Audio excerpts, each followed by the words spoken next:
later on, dude. Okay, so now I've got the UMK3 up right now. We have bumped it over here for... That was fun playing the Streets of Rage 4. And now I'm going to try it out now with... See who's on Ultimate here. UMK3 on June 20th, 2026. Just had kind of a fun game here. With Streets of Rage 4 with Broly, Titan. Okay.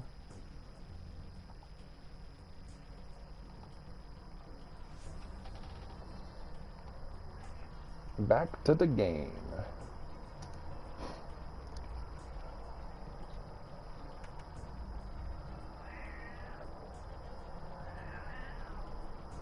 All right. Okay, let's see who's out there tonight.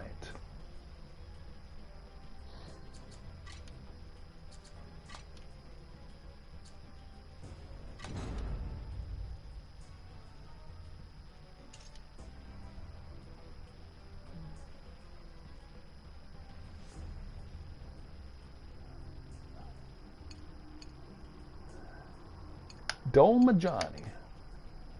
And chillin' times 2. That's it. That's all we got on here.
Did all of this carry over from one to the other? It should. There we go. Did all of this carry over from one? Yeah. All right.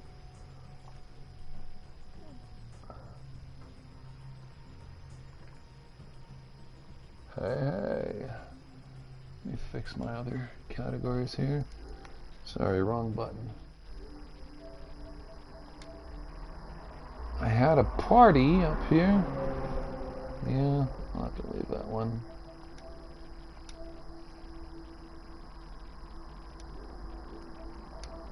Alright. Ooh, it's a 2-on-2 and a 3-on-2. Okay. Well, at least we've got some variety here.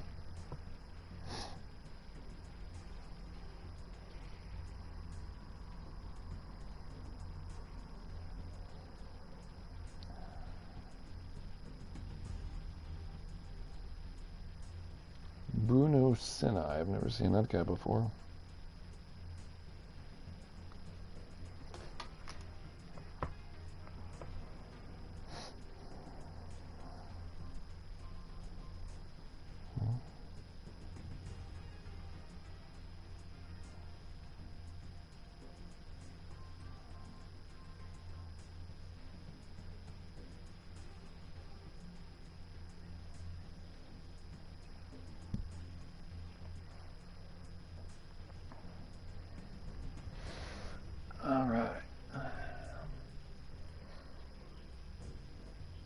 Later than I thought.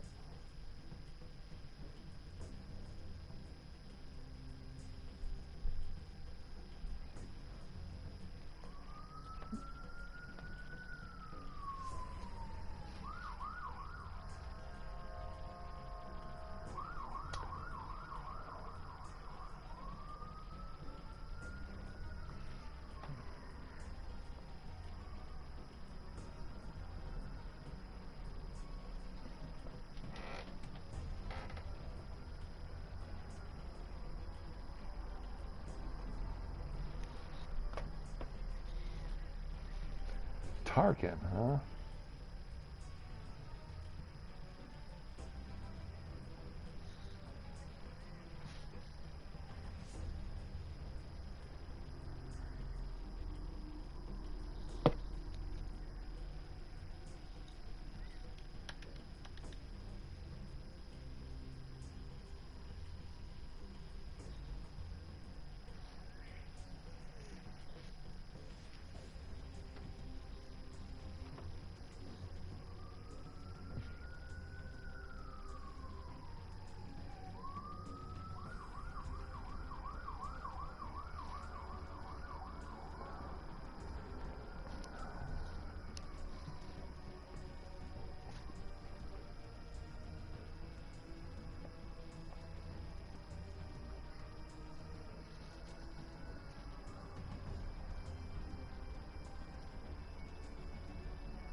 This match seems to be taking a long time.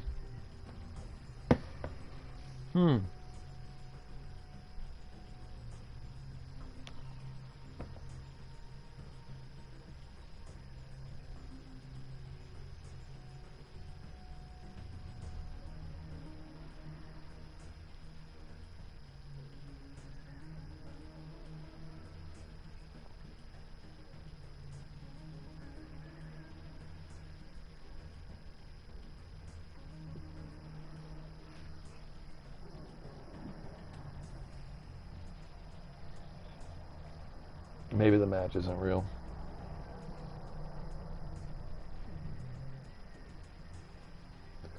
That would suck if I've been waiting this whole time for a match that's not even here.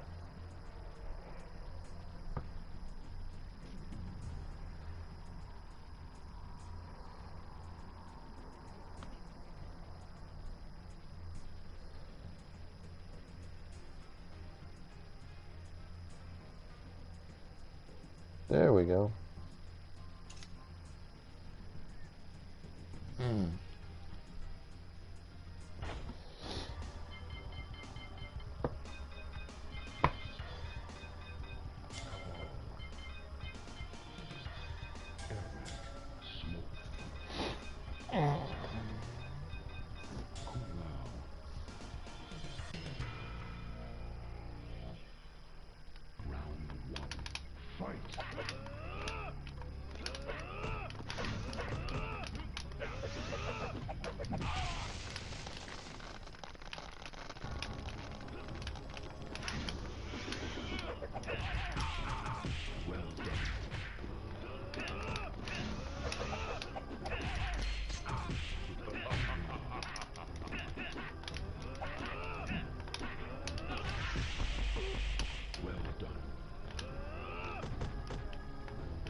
Alright, Tarkin.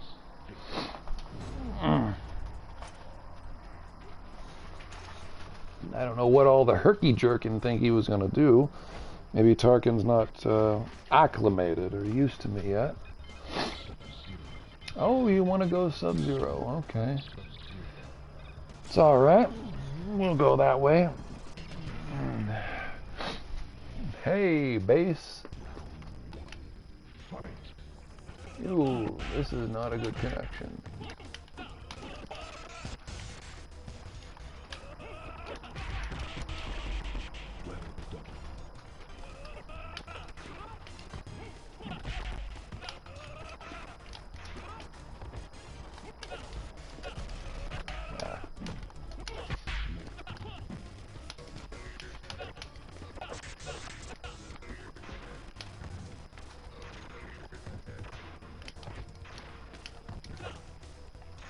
Keep sliding into you.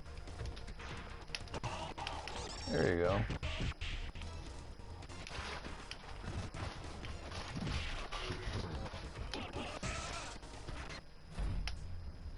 Okay. He didn't want to play. All right. All right.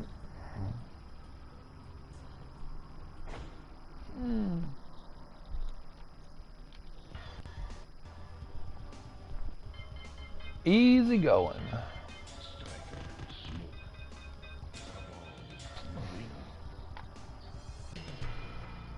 I'll break out the surprise human smoke here, because I never play as this guy.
Okay, easy going. I guess I'll play with somebody else. Oh, okay. I'll do some randoms then. How about that? We'll do something different here then.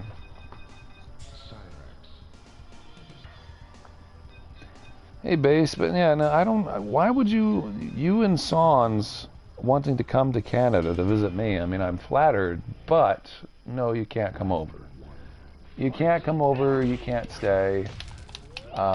But if I can get my buddy at his condo, we might be able to host something there if he's willing to do that. But that's definitely not coming here.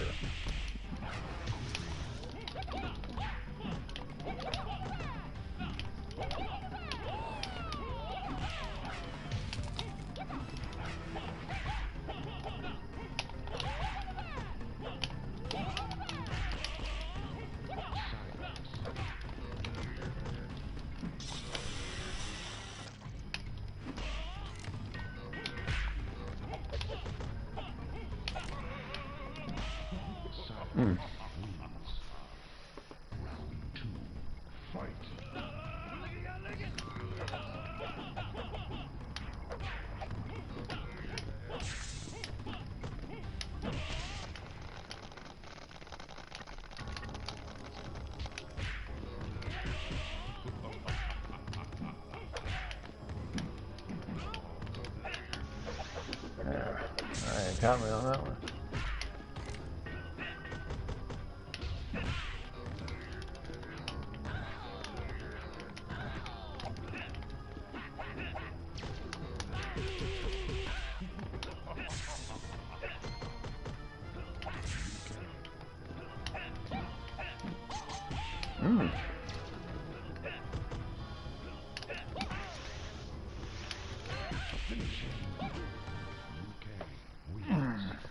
Alright, Mr. Easygoing Babe Blizzard. See if there's anybody else playing then. Okay, Babe wants to play. Babe Blizzard wants to play. Alright.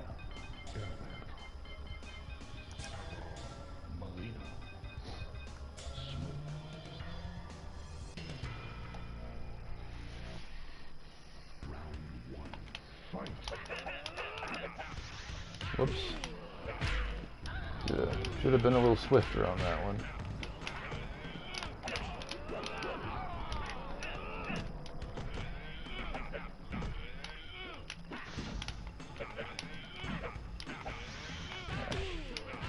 Let's random pert FMC. I don't know.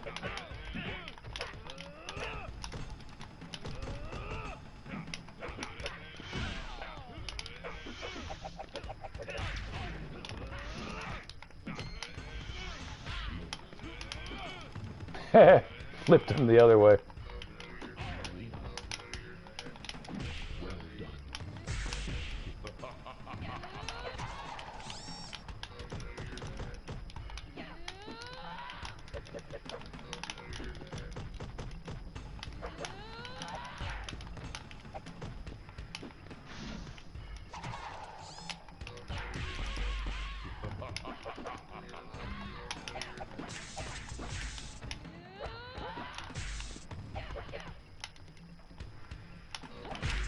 Ah, I didn't get to throw you. Very good.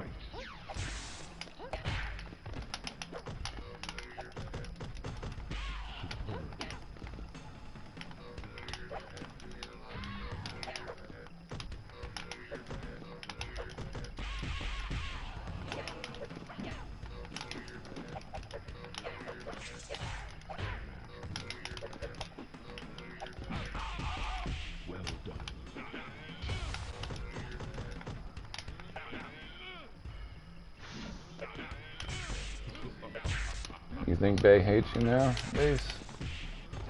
I don't know why.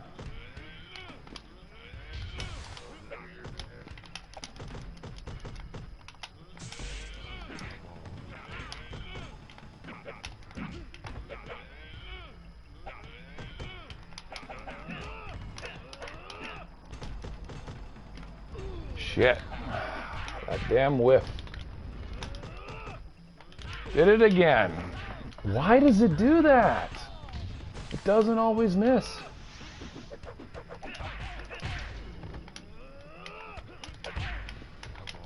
Ah, you think because of the rage quit situation? That's the reason why you think?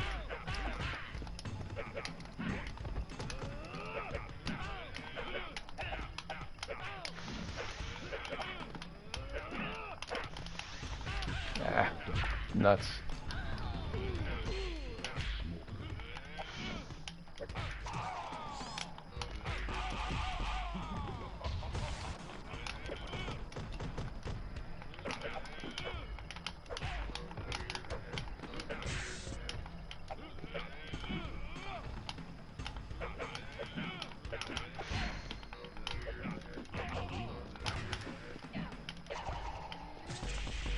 Ah, very good.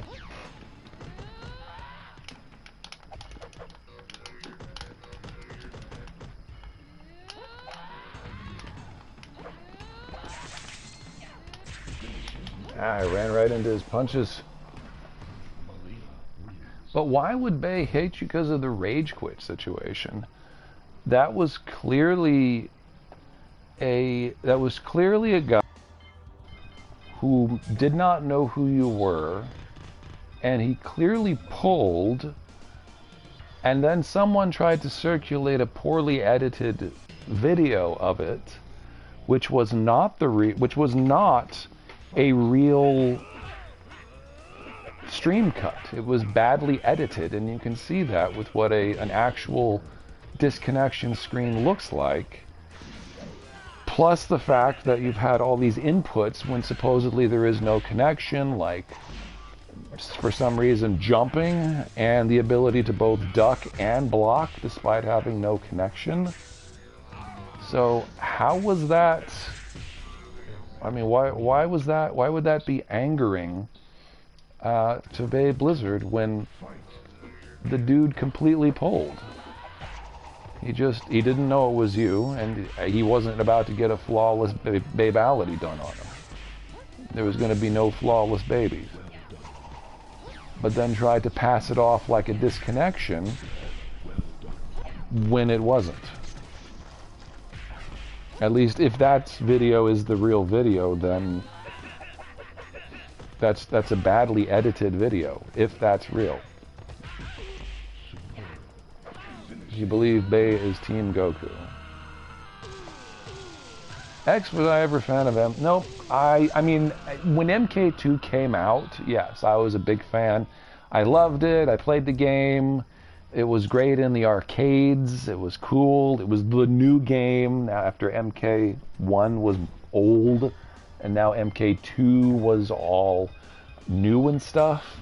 But no, I was not an actual fan of it after, I don't know, about a year or so of it. I was not into MK2. I liked MK3 so much more. So much more than MK2.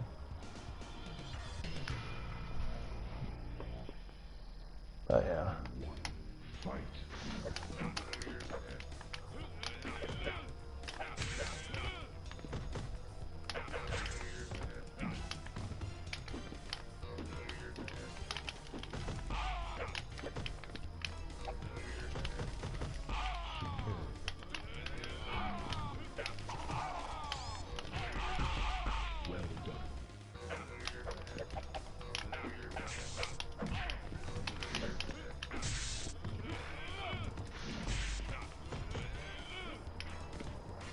Oh, I almost had that one.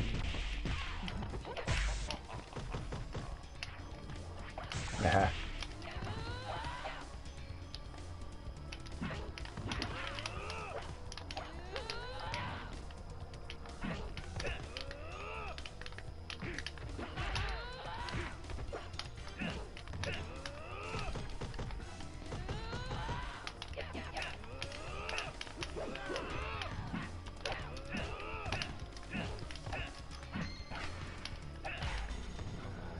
Alright.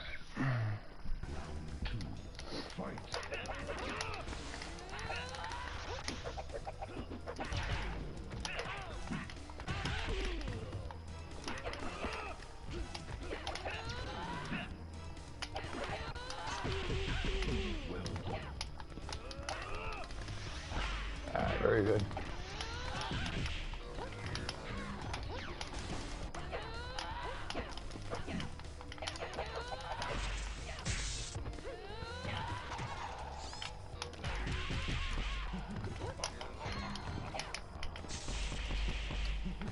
Oh, shucks.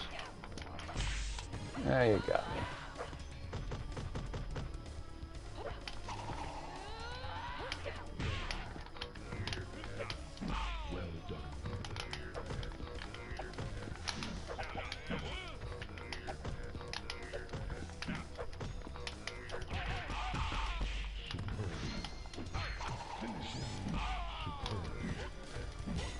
Very good, Bay. And the thing crashed. Shoot. Because of the ability to do combos? No. FMC is not the reason why. I liked MK3 so much better. I just did. It appealed to me right from the get-go, and I thought this was kind of cool. It's not because of the combos. It was other stuff that I thought the game was just cooler. That's all. Not for any particular reason. It has more characters. I just thought it was better. Yeah.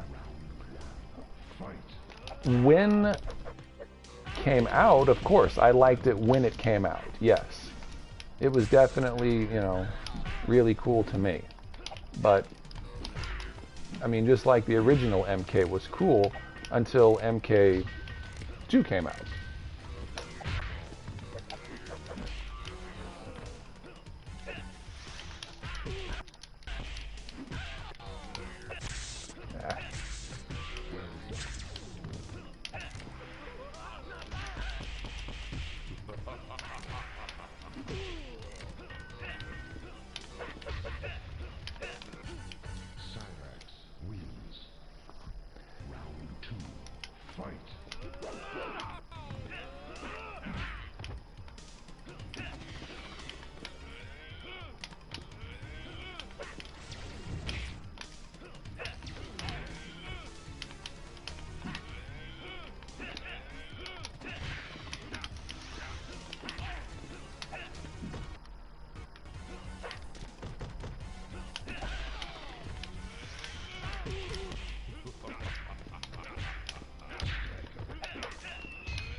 Alright. Let's see who else is out there this evening. This might be an early night for me. I know I've only got 30 minutes here. Did anybody else show up? Virally Yours. Now that's a name I have never seen before. There's Split Sec playing Trilogy.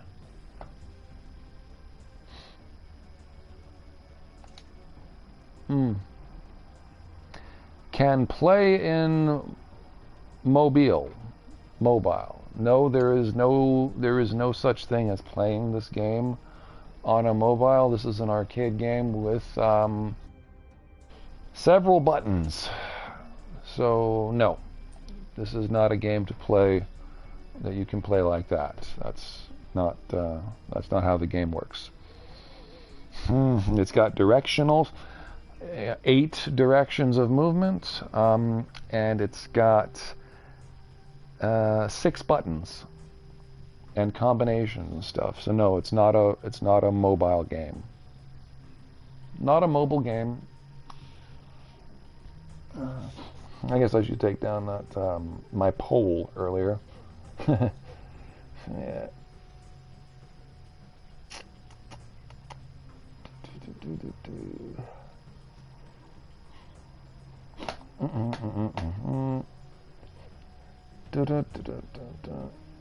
Actually, my post, yeah, that's right, I had a post up. My post is still up there, I believe. Posts for the poll. Oh, some guys actually wanted Ninja Turtles Arcade or Turtles in Time more than the Genesis collection. Aha. Born to Win Gaming wants me to play Resident Evil 4. I don't have that one.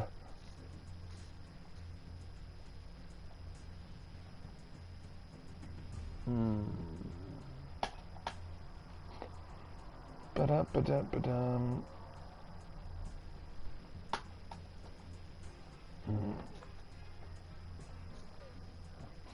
Yeah, I guess I can't delete it. That's fine. Maximum Shredder. Flawless Shiraya. Flawless victory means you didn't take any damage during that round. No hit that causes damage lands on your character, so hence it's called a flawless victory.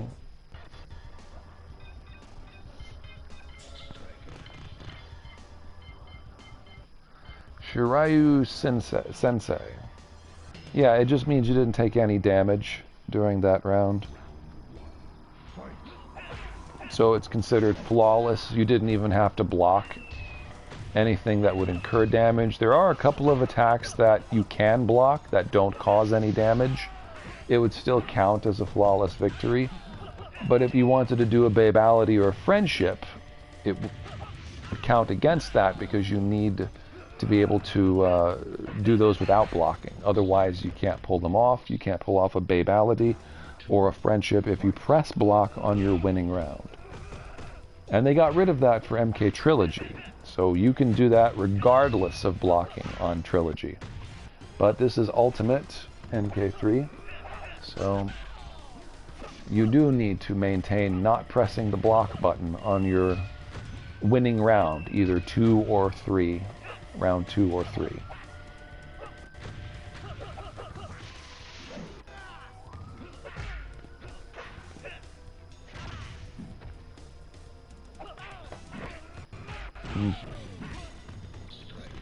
Yeah, Randy, just kind of chilling, hey? Oh, he pulled on... Oh, did he pull? No, he didn't pull. I think that was a full win. Alright, now it's me against Saga. Oh, this is just 1 versus 1. Okay, I'll go with Liu Kang here. Well, this is a fighting game. It doesn't really have much for a story game. I mean, if story you mean fighting one-on-one or going up the ranks or going up a ladder, the game has that.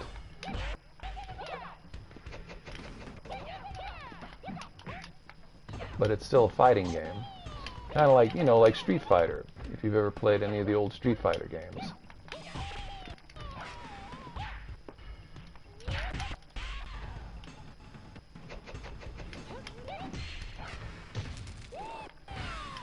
Mm.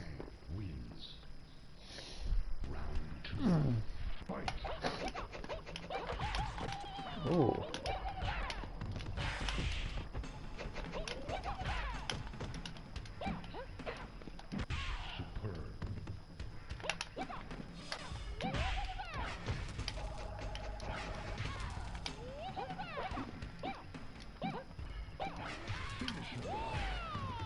What games, were you or are you currently into shooter games like Call of Duty? Nope, I'm not. Nope. I've got some games here on my shelf. None of them are first-person shooters. Didn't really get into those. First-person shooters not my thing. I do have virtual reality set, though. I've got Bravo 6, I think is the name of that game. Bravo Team? Yeah, Bravo Team. And I've also got Doom VFR. But I don't know if the mods are going to take that, any modifications that I could do on the Doom VFR to make it look smoother, which I probably would to be streaming it. But I do have Bravo Team, and I played through both of those games. I played through those. But yeah, they're good. Yeah, I've definitely got both of those over there.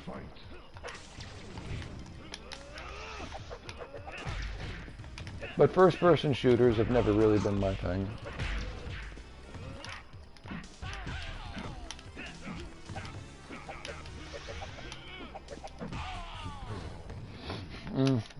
Yeah. The last one of those I think I ever played, I think of what it was called. SOCOM 2. Yeah, SOCOM 2. I played SOCOM. And I'm big into Metal Gear Solid. I did like almost the entire Metal Gear Solid series. I did play a lot of that. That includes Subsistence, which had the online player, the online fun stuff with team battles and Subsistence, and then Metal Gear Solid 3 was almost identical to MGO, Metal Gear Online. Slightly different, but it was almost the same game. I did play that. I played that many years ago. I also played, what was another game? Star Wars Battlefront. I played Star Wars Battlefront. I played a whole lot of Monster Hunter Online too. The original Monster Hunter, PlayStation 2. I played a lot of Monster Hunter.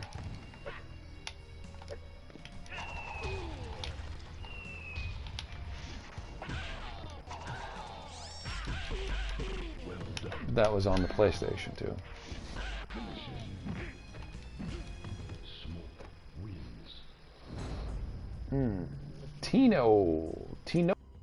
Tinoco. It's funny you said that because you're going to mention something like Call of Duty, but no. Yeah, but SOCOM 2 was the only type of that game that I played. I have several games of Overwatch. If you look at all of my videos they're all from many years ago. They're not current. I just re-uploaded most of them last year. If you look at that, I did play Overwatch for several years. That was the other first-person shooter. So there was originally SOCOM 2.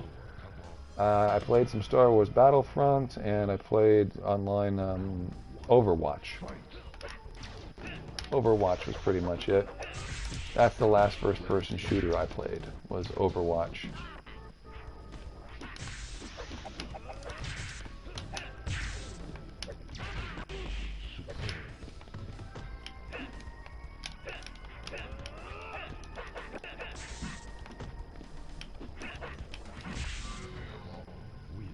Majin Brawley, you're still here at work.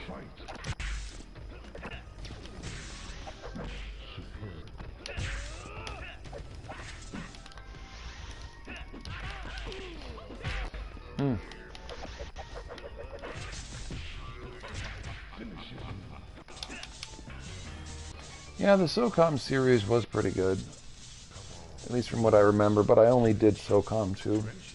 And that was back when playing online was free.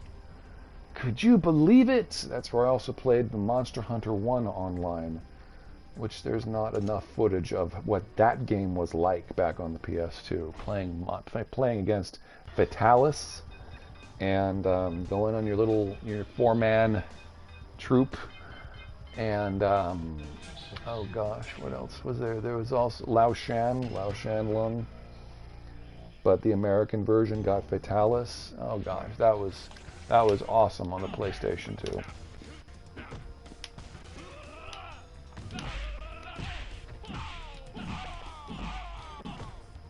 I'm just gonna keep high kicking. Keep high kicking in there.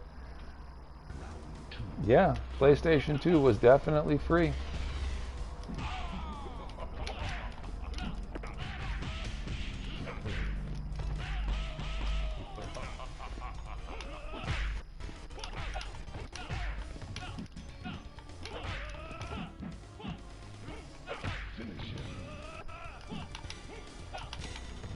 I thought I didn't press block that time. No, I definitely don't play racing games. Definitely not into racing.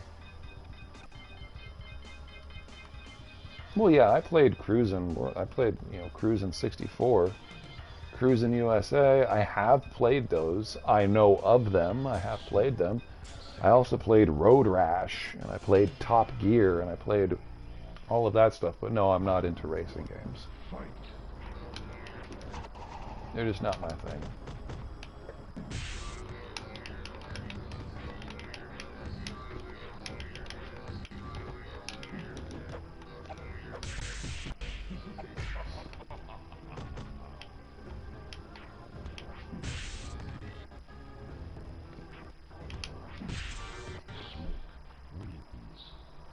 Mm-hmm.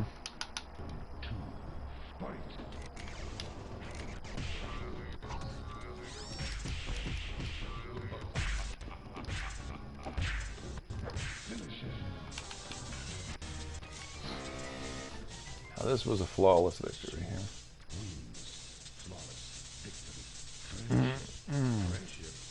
All right, that's enough of this. Oh, I couldn't get out fast enough. Could not escape fast enough, so I'm going to play one more round with him. Let's see if he knows how to get out of Nightwolf's shoulder charge. Does Tinoco know how to play this game? We're going to find out.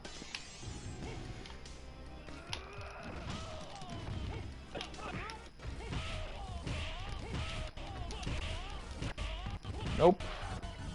Tinoco does not know. And he rage quit. That is okay.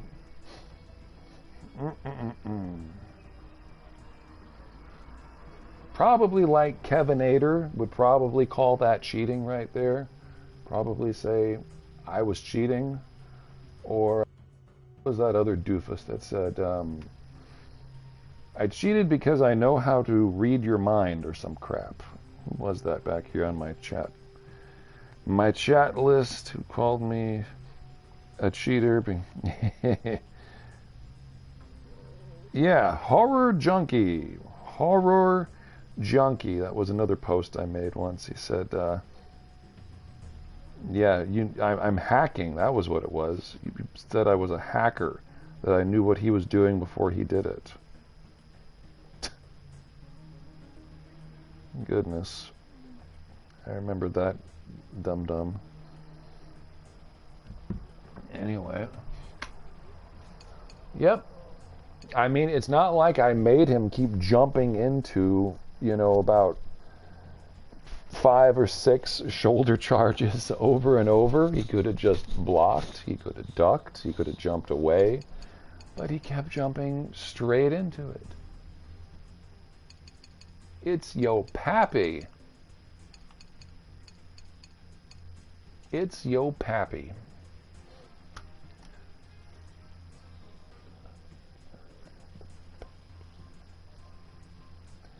It's oh, Bay Blizzard's playing him. Well, I already played Bay earlier. Is there anything else here tonight? Is this really it for late on a Saturday night? Late on a Saturday night. Late on a Saturday. Saturday night. Well, there's easygoing. Oh, that's MK2. Let's see who else is here in easygoing's room.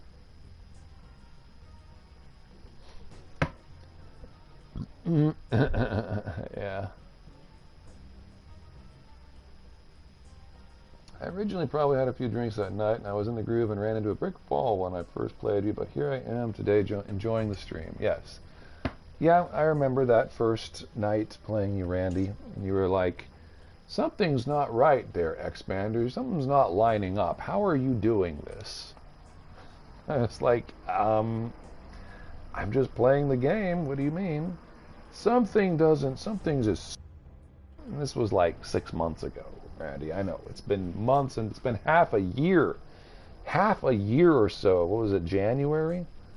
I don't think we even had lobbies yet. Maybe we did. Maybe it was shortly after we had lobbies.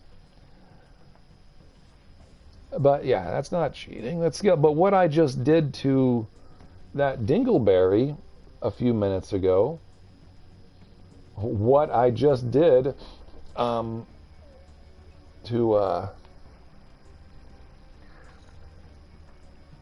what's his name?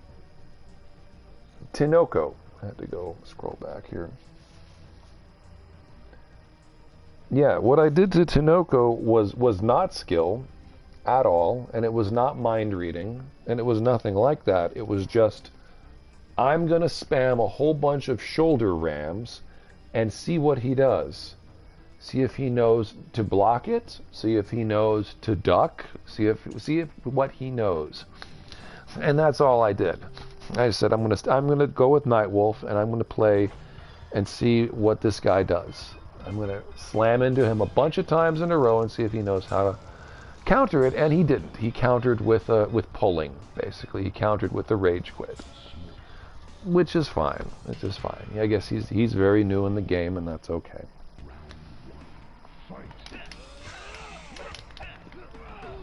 Whoops.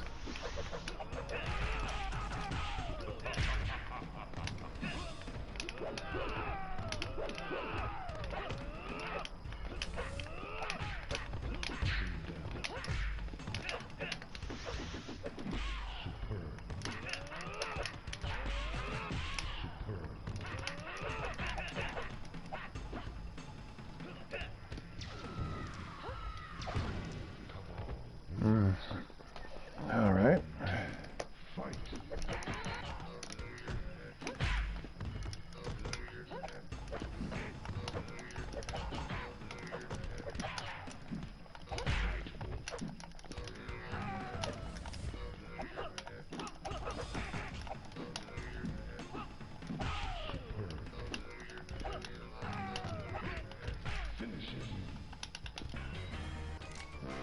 And there you have a flawless victory and a friendship. Flawless victory, friendship, friendship again. Does LX want to play again? I will do randoms this time for him. Yeah, well, mercies, why? What's the point? I'm not going to do animalities. I think they don't look all that good in this game. So I do a mercy for what? And that's always on a third round. Mercies have to come as third rounds. You can't do a mercy if you've only got a second round.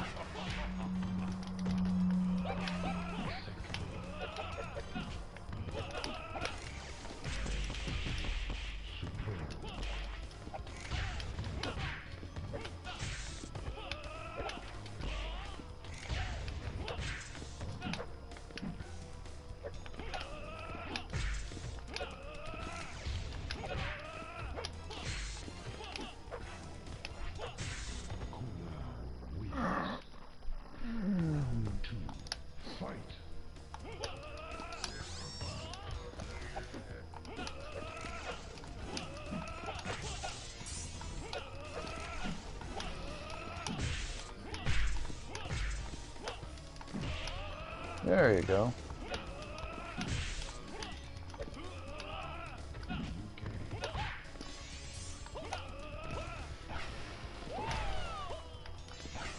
Oh, he shot under that.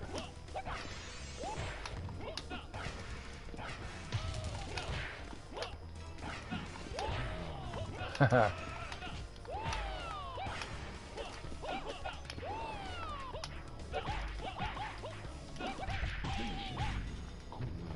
Alright. Oh, King Ray Omega. Let's see who this guy is. Hopefully you're still on by the time I'm off. I'm going to play a few with all y'alls. Well, it's pretty late at night. I don't know. Oh, he's going double striker. Okay. Maybe this guy's got some hot stuff going, so I might go as double Kabal.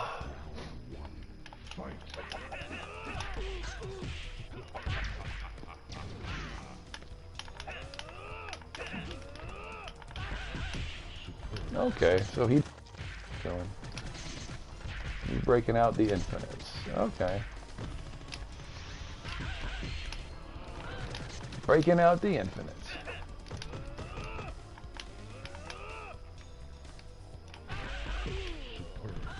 Aha.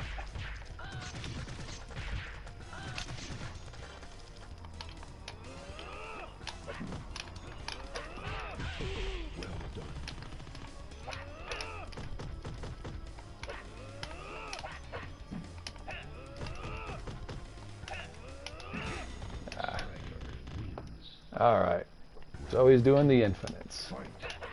I would have fared better then with smoke.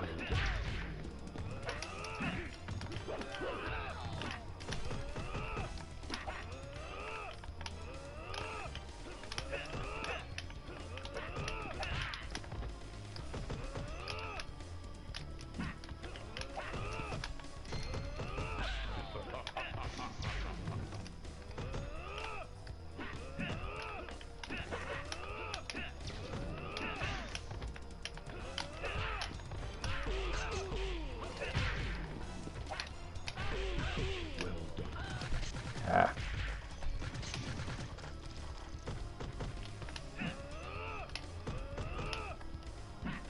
Well, that's a different kind of attack.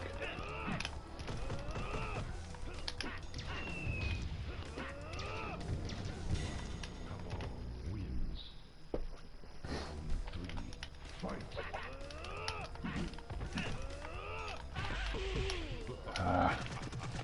He's pulling out the infinites.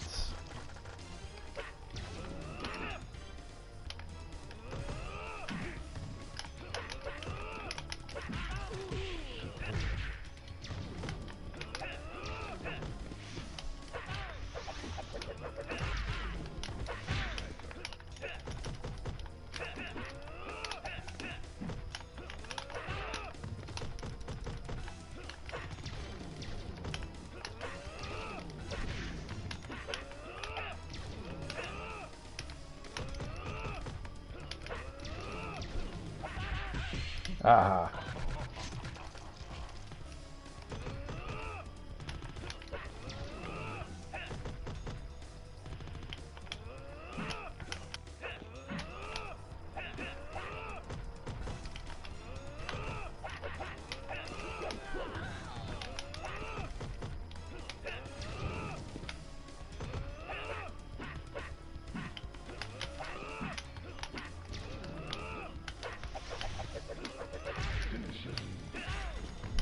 Nope, King Ray, I don't think so. Good try, though.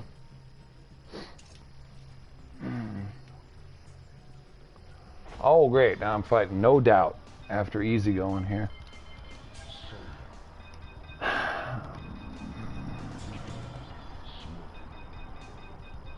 Were those possible back in the day? Yes, they've always been possible because this is a direct arcade port. It's just people never knew about some of this crap until very, well, in the last 20 years. I wouldn't say very recently, but nobody in the arcade knew this crap. People did not know this back in the day. This is specifically what Boone and Tobias programmed against, and they failed. They horribly failed at preventing that.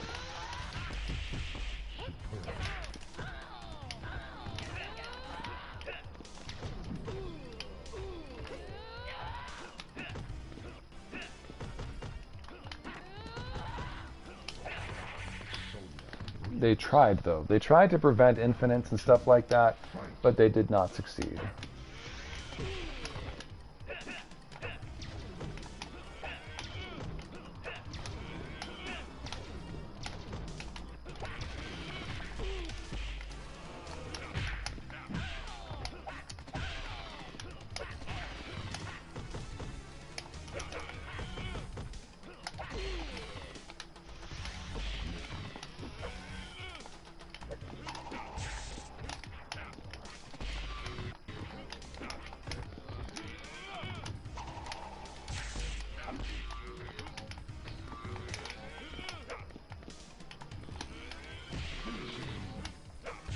Alright, now we're going to fight one of the best guys on here named NoDoubt.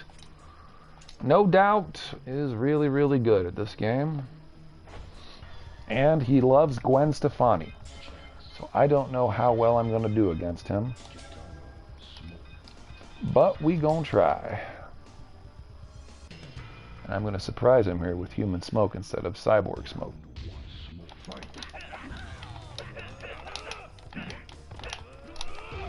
And that did not work out.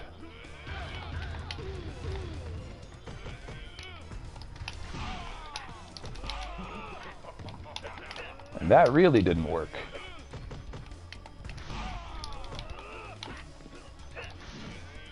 Nah.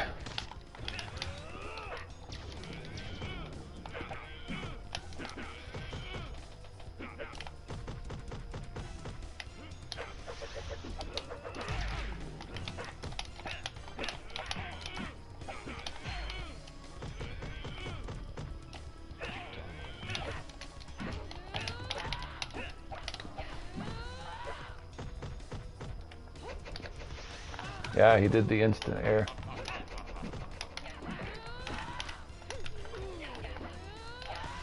Damn it. Very good.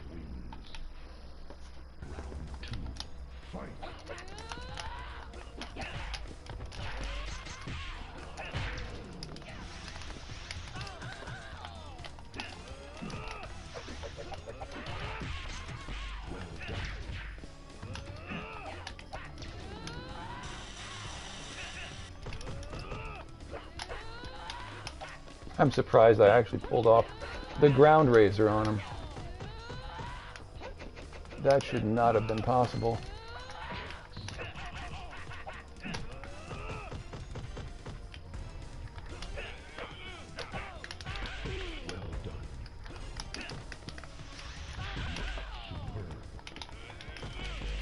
Ah, shit. Yeah, he caught me there.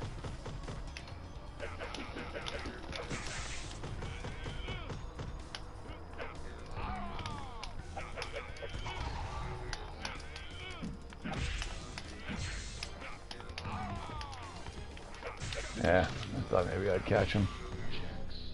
That would have been a good finisher. But he blocks a lot. Well, the thing is, when the ground blades, he wasn't anticipating the ground blades. Sometimes it'll catch people unexpected because it comes from the far end of the screen. But there's no combo you can really do it unless they're not blocking. Because you can block after getting sawed with the ground razor. Kabal's ground razor does not combo into other attacks. So it does not leave you open. Only if you're just not blocking.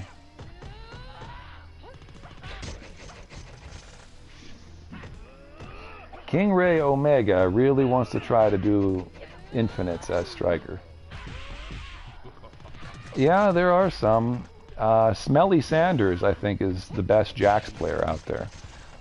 I've beaten NoDoubt before, but Smelly Sanders is really good with Jax too.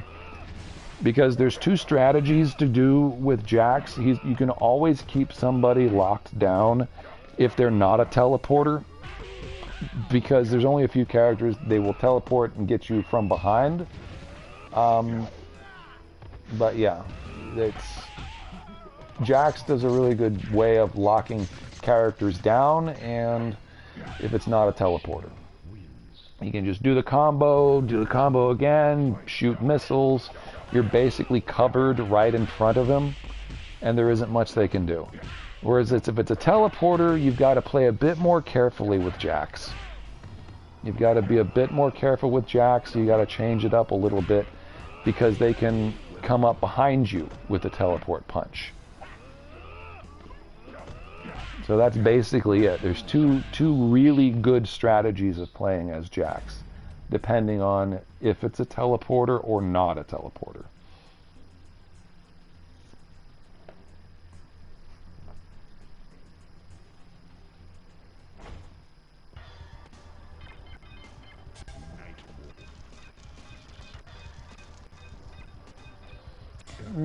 Yeah. Well, some stuff works out. Some stuff lines up really well with Jax. In the regular MK3, Jax was a perfectly balanced character. He's both offensive and defensive moves. Because the regular MK3, until you unlocked Cyborg Smoke, there really was no teleporter that was any kind of a threat to Jax. You had Sector with his teleport uppercut, and again, you had Cyborg Smoke if you unlocked Smoke on the plain MK3 arcade. Other than that, Cyrax's teleport is garbage, and Kung Lao's teleport on plain MK3 is also garbage. Other than that, you have no teleporters in that game. So Jax really there's no risk of anybody coming up behind him. And he's really good at keeping them. You can get them close, or you can distance them and play the long range game. In the plain MK3, you could shoot 3 missiles basically. You could do the double shot, the 2 missiles, the boom boom, and then do a regular 1 shot right after. They nerfed that, I keep forgetting, in Ultimate, that you could not do 2 and then 1. You can't do a double and a single in Ultimate MK3, but you could do that in plain MK3. You could do a double shot and then a single shot, so it's almost like shooting 3 times, or shooting 3 fist missiles.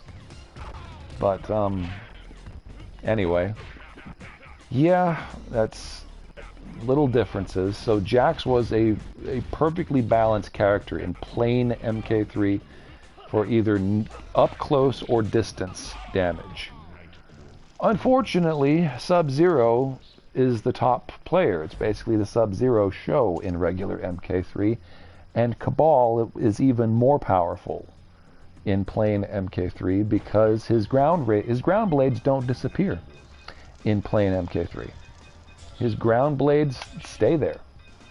They actually do not disappear if you take damage. In Ultimate, they do disappear if you take damage.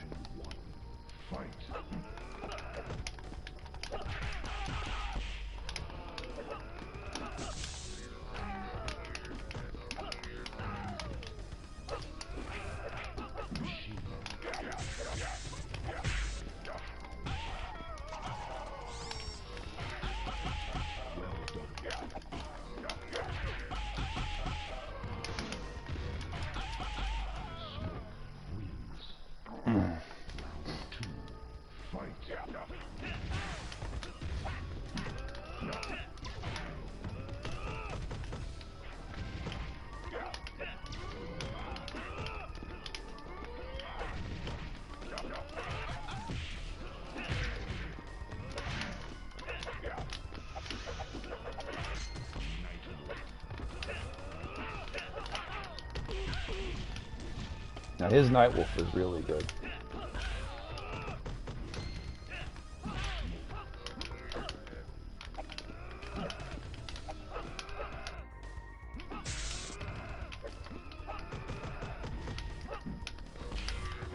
Yeah, see, he's gonna get me with this.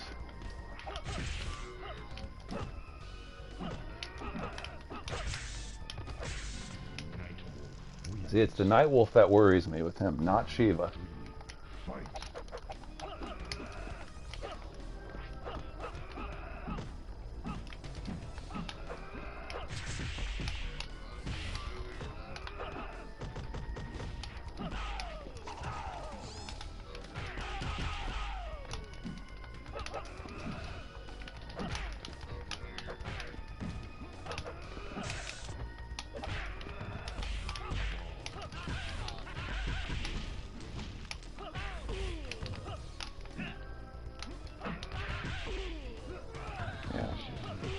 Very good, though.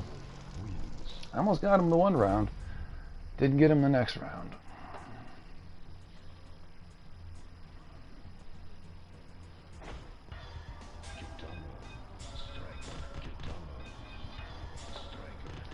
Dude, King Ray, you're not gonna catch NoDoubt with the infinite.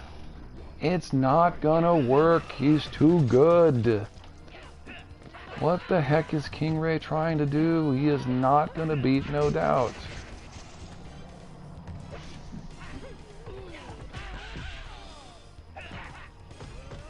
I thought, you know, maybe King Ray was good, but when he relies solely on infinites, no, you're not good. That's not good at all. And here he's getting his butt handed to him. With katana.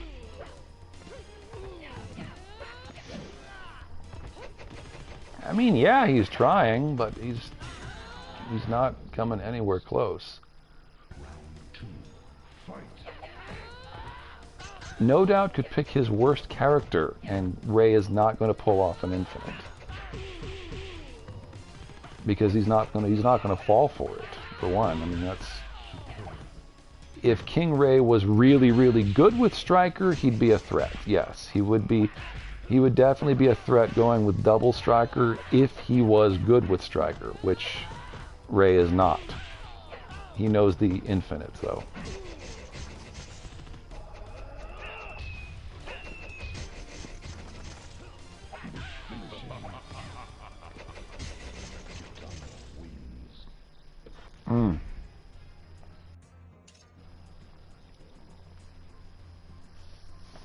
Shiva's stomp, yeah, Shiva's teleport is pretty good. Shiva's got a good teleport stomp.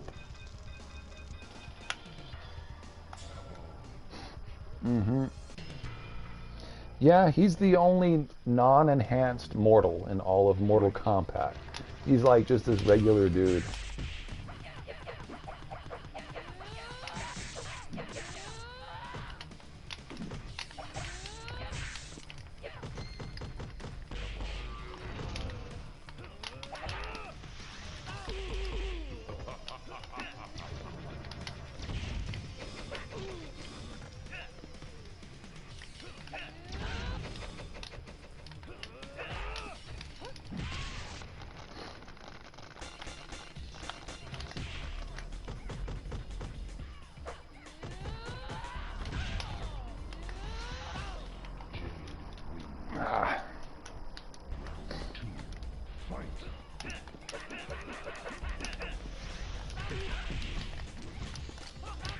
Gosh, that instant.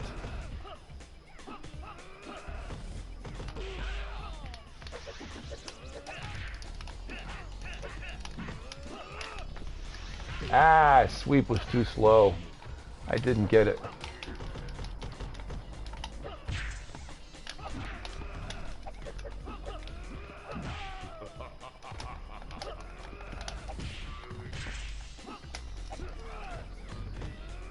Shit.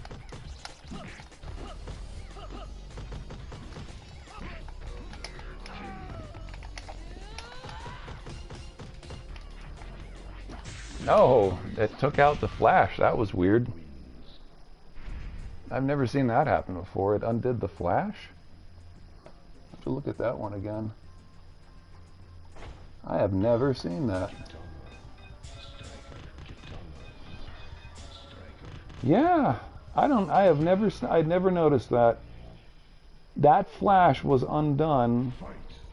Not by, usually doesn't undo that just with a block. Jade's flash, yeah. Does it stop on a block though? I don't think it's supposed to stop on a block. Good.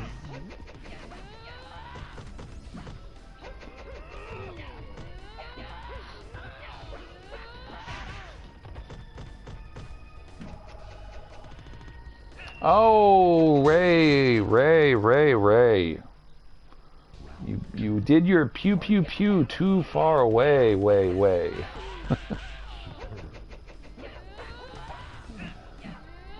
did the gat too far. Had a total opening for Katana because that levitation is just so easy to punish. So easy to punish. That's like if you're playing as Katana like that right there and you do the levitation and you're not going to catch him with it, it's like the easiest, the biggest punisher in the entire game. Like you're just stuck there levitating. That thing is like, oh crap, I totally blew it. I'm stuck here in the animation twirling the fan. But yeah. There goes Arian. Arian, you mean, is that NoDoubt? Is that Arian? Same guy as base?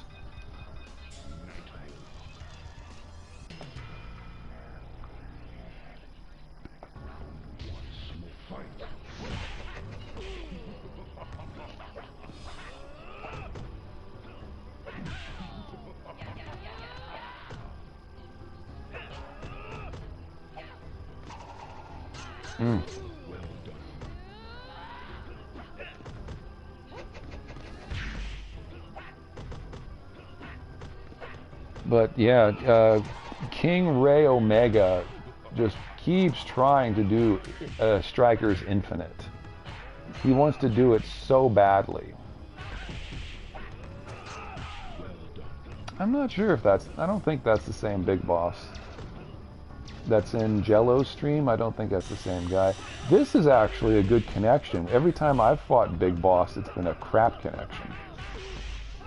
It's been absolute garbage, and I can't play Big Boss because the connection is so bad. But King Ray keeps wanting to get that infinite with Striker. He's putting he's putting his whole line of credit, his whole mortgage, a lien against, banking on everything with pulling Striker's Infinite. And it didn't work on me. It's not going to work on NoDoubt. As I was saying, if he was better with Striker, he would be a threat, but he's not. He's not better with Striker. It's just, it sucks because that's what everything he's banking on, hoping to pull off these super infinites, and it's just not working for him.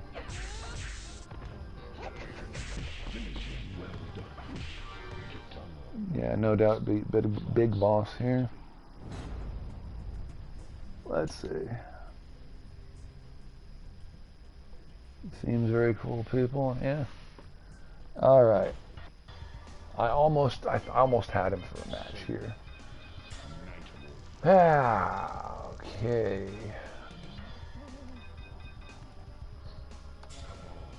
He kind of doesn't like tangling with my cyborg smoke. I don't know if I'm going to be able to get his Sonya either.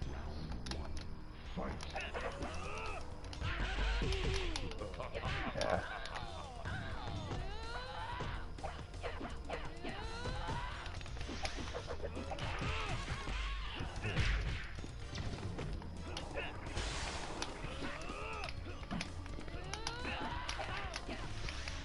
Shoot. I should have known.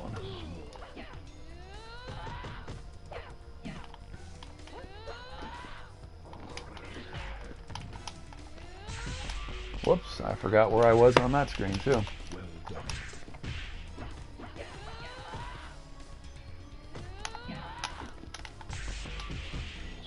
Ah.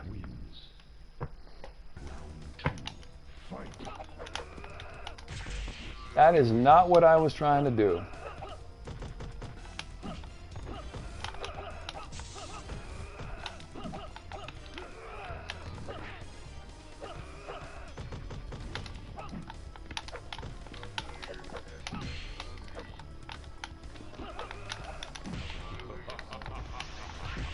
Ah.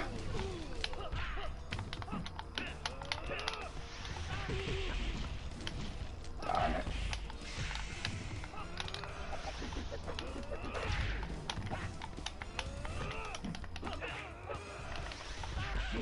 All right, there you go.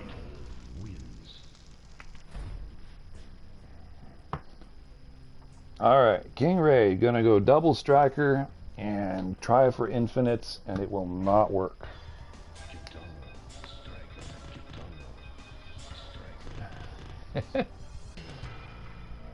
It's not gonna work. Round 1, fight. He's putting his mortgage on the line for it.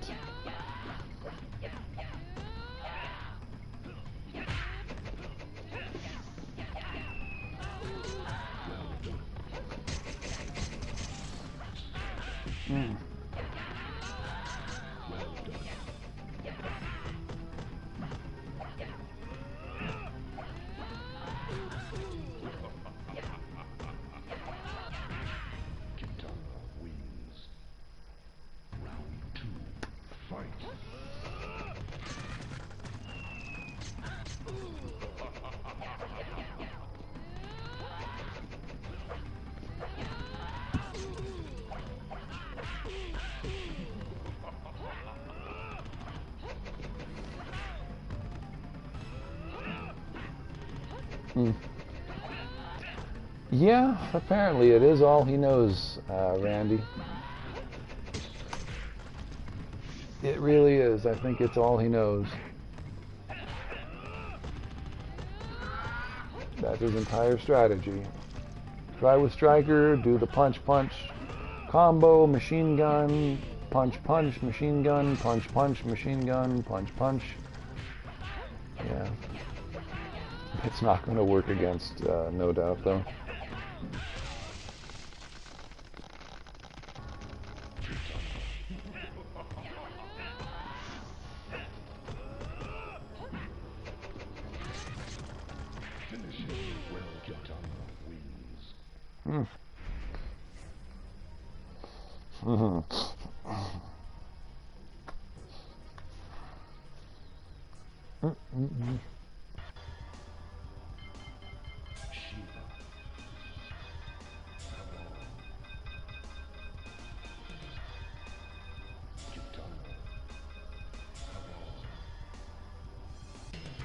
Oh, he's going double Kabal. Round 1, fight.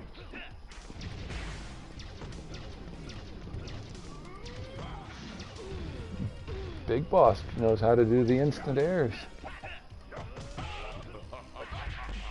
Oh, and he's relaunching NoDoubt. Ooh. Big Boss also knows the duck and dash. Damn. Big Boss is breaking out the double Kabal powers. He's, whoa, double, look at that. Shoot, he did the instant air into a dash. Ooh, NoDoubt might meet his demise here.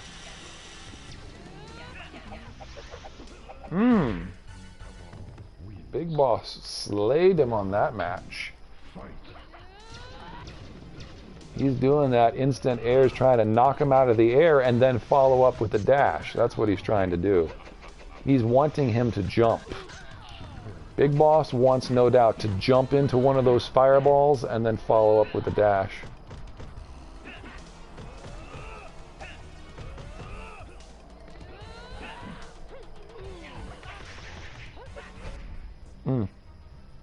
What? What the heck, man? That didn't look like a pull at all. That looked like a straight disconnect. I was watching that one. They're both in action unless Big Boss slammed his computer down. That didn't look like a disconnection at all. He must have, unless he slammed it. But Big Boss had him on the ropes partially. That looks like if he did, he must have slammed it.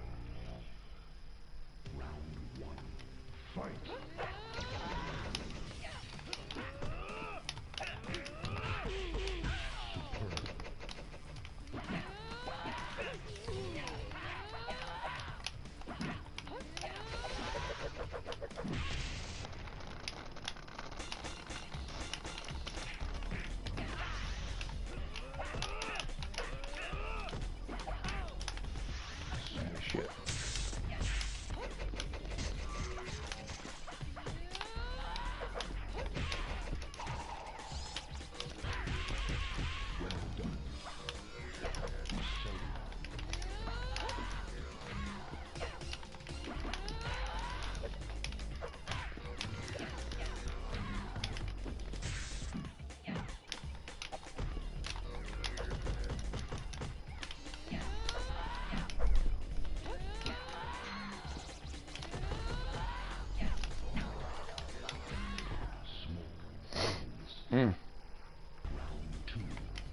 You think that was a pull?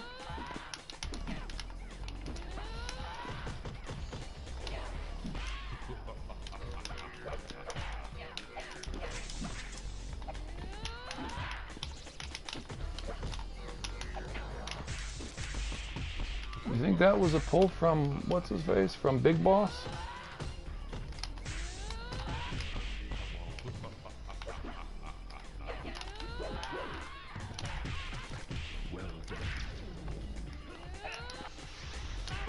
Ah.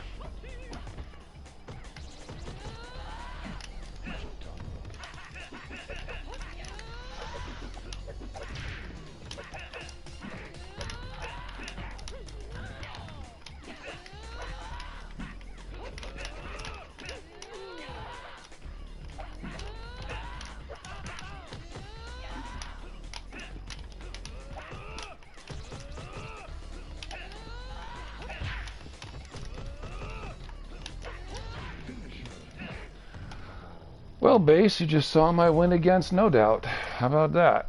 That's the second or third time I've ever beaten NoDoubt. Very good. Oh. You think Big Boss was Arion? Let me see, I'm going to pick... who am I going to pick now to tangle Doofus here? I may as well go with Double Smoke. You think Arion shit disconnected? Oh, okay. I don't always remember who's who on here.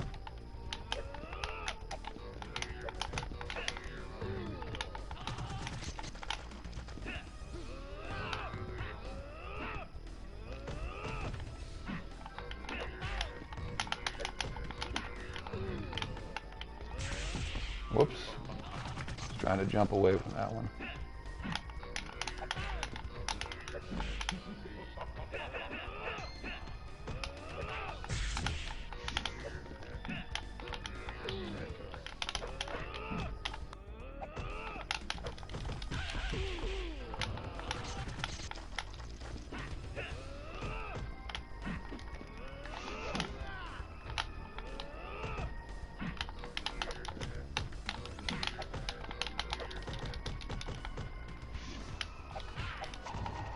Ah, shit. Botched that one.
Ah, I should have blocked that one.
Alrighty. Well, that's enough of that for the evening. You guys can watch this. If you guys want to watch Bay Blizzard, and you think that's the same big boss? Because that's okay. No, we settled that earlier. That's not the same big boss. Yeah, big boss usually sits in Jello stream. But no.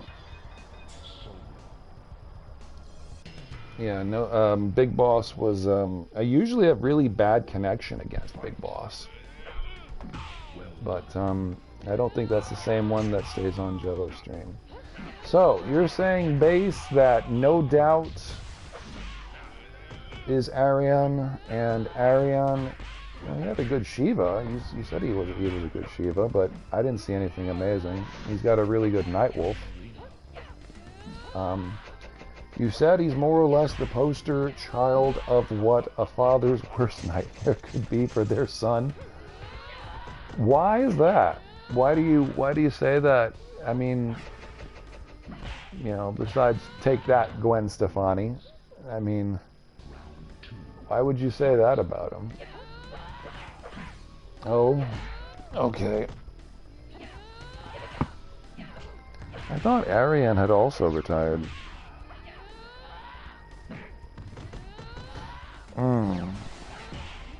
Oh, okay. So he's a DJ. He's a DJ, okay. Performing DJs.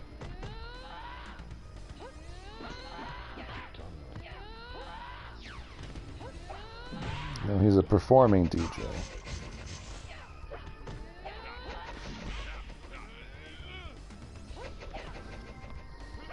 NoDoubt tribute.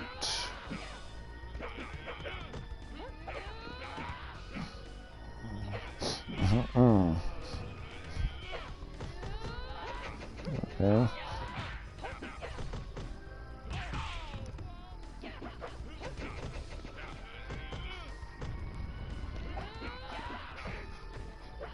Oh yeah, you were saying he sounds just like, he can sing like Gwen Stefani.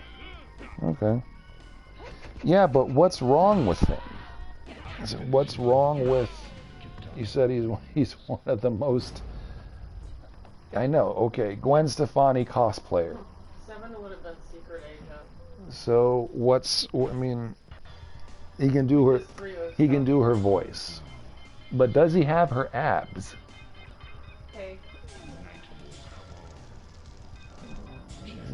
DJ, dude.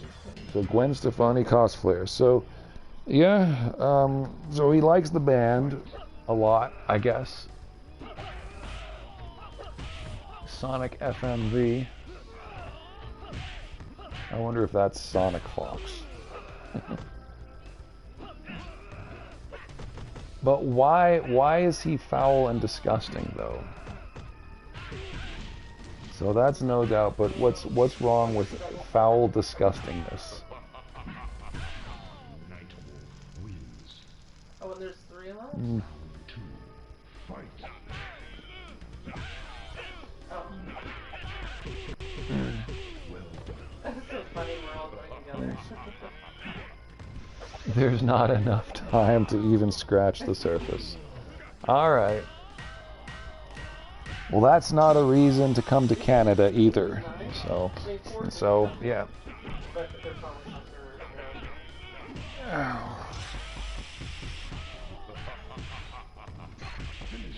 But yeah, I gotta find out if my buddy is willing to host you, and Sans as well.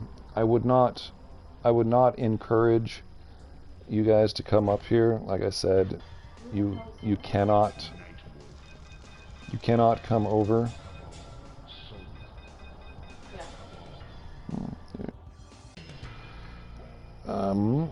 But we could meet somewhere maybe. And the games, there's not much of a gaming community here. But I have a buddy in his condo. If he wants to host, he's got a lot of games, and I could bring some games over too. But otherwise, no, you can't come over to my place. You can't stay at my place. You'd have to get a motel. I don't know where we would meet up though. If my buddy doesn't want to host.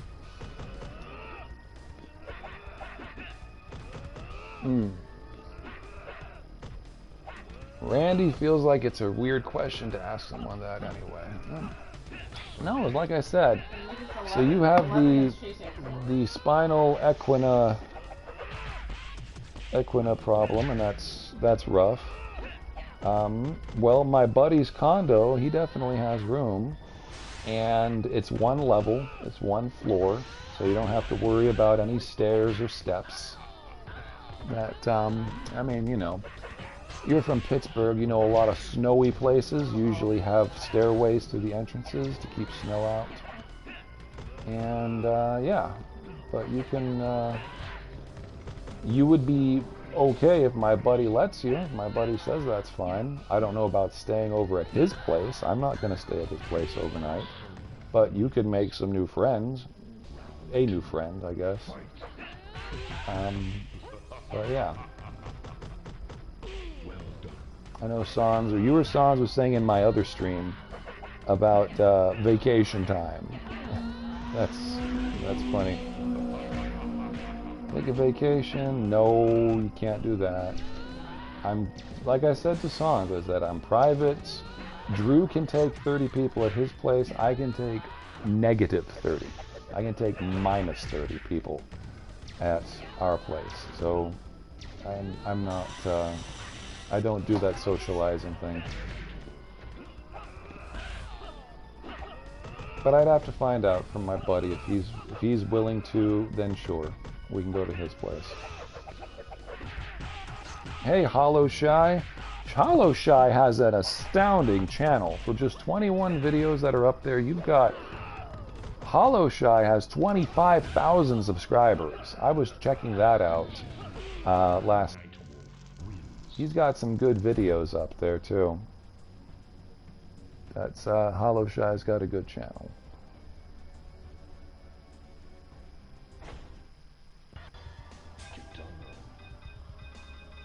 Yeah. Bay Blizzard and NoDoubt. Yeah, you got a lot of subscribers. I don't know maybe what you had started as. Your channel looks like you started at like 2021. And as from what it seems, games, you've got a lot of subs, man. That's very good. That's commendable for for a gaming channel to have 25,000 subscribers. That's a lot. As just from what I can see, a couple of fighting games. Some of those fighting games I never even heard of. I have never heard of some of those fighting games. That's worth taking a look at. If you like other fighting games, and it's not a lot of videos you have up either. And that's a pretty good ratio to have gotten that many subscribers. But yeah. That's some cool stuff.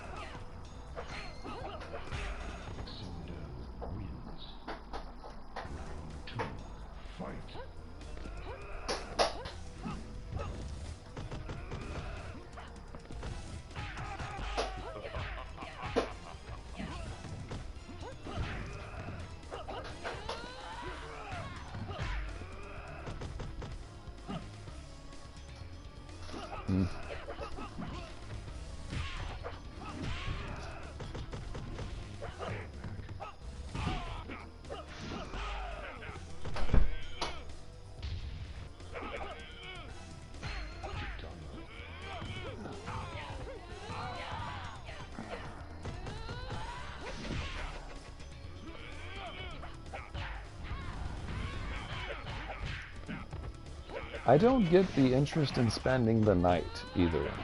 Why? I don't know why you or Sans had said that in my other stream. That if we did go over to my buddy's condo, that I'd stay the night as well. Like you guys can get a motel or something. Why do I have to stay over like it's a bed and breakfast? There are motels, they exist, and hotels even, if you might like something a bit fancier.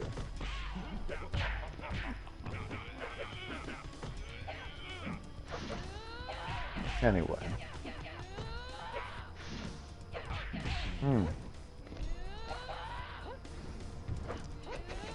Bay's breaking it down.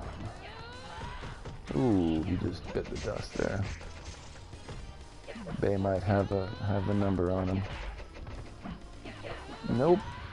It's close 1-1, but is he gonna be able to pull out of this? No, is No Doubt gonna win this one? They're both at danger. And no. Okay. Nightwolf, yeah, he's got the full health bar. I forgot who had the Ermac, but no. He was not going to win that one. Very good effort though, Bay Blizzard. And Big Boss is back. And this whoever Sonic FMV is.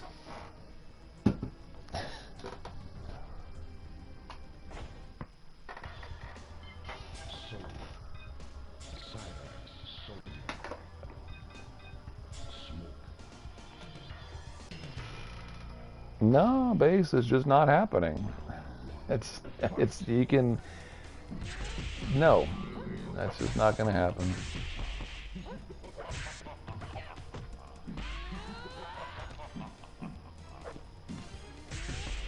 No, you can't come over.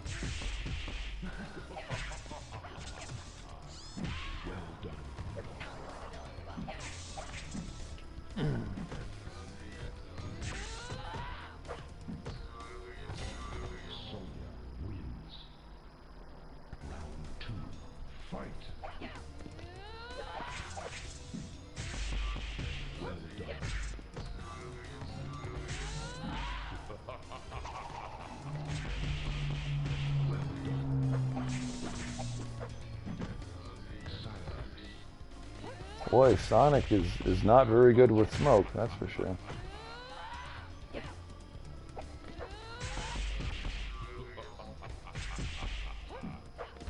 He walked into that one. Well, I don't know who Sonic FMV is. Maybe he'll enjoy the game or get better at it.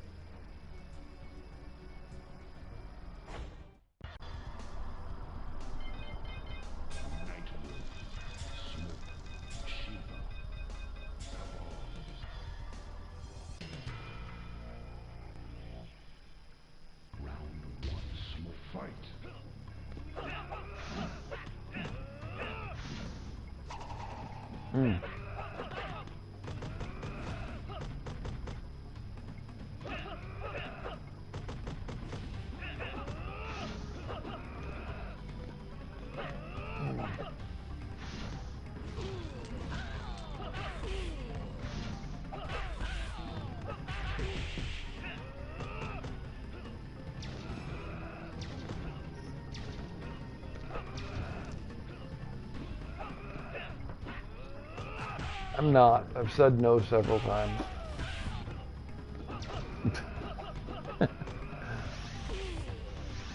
It's funny though.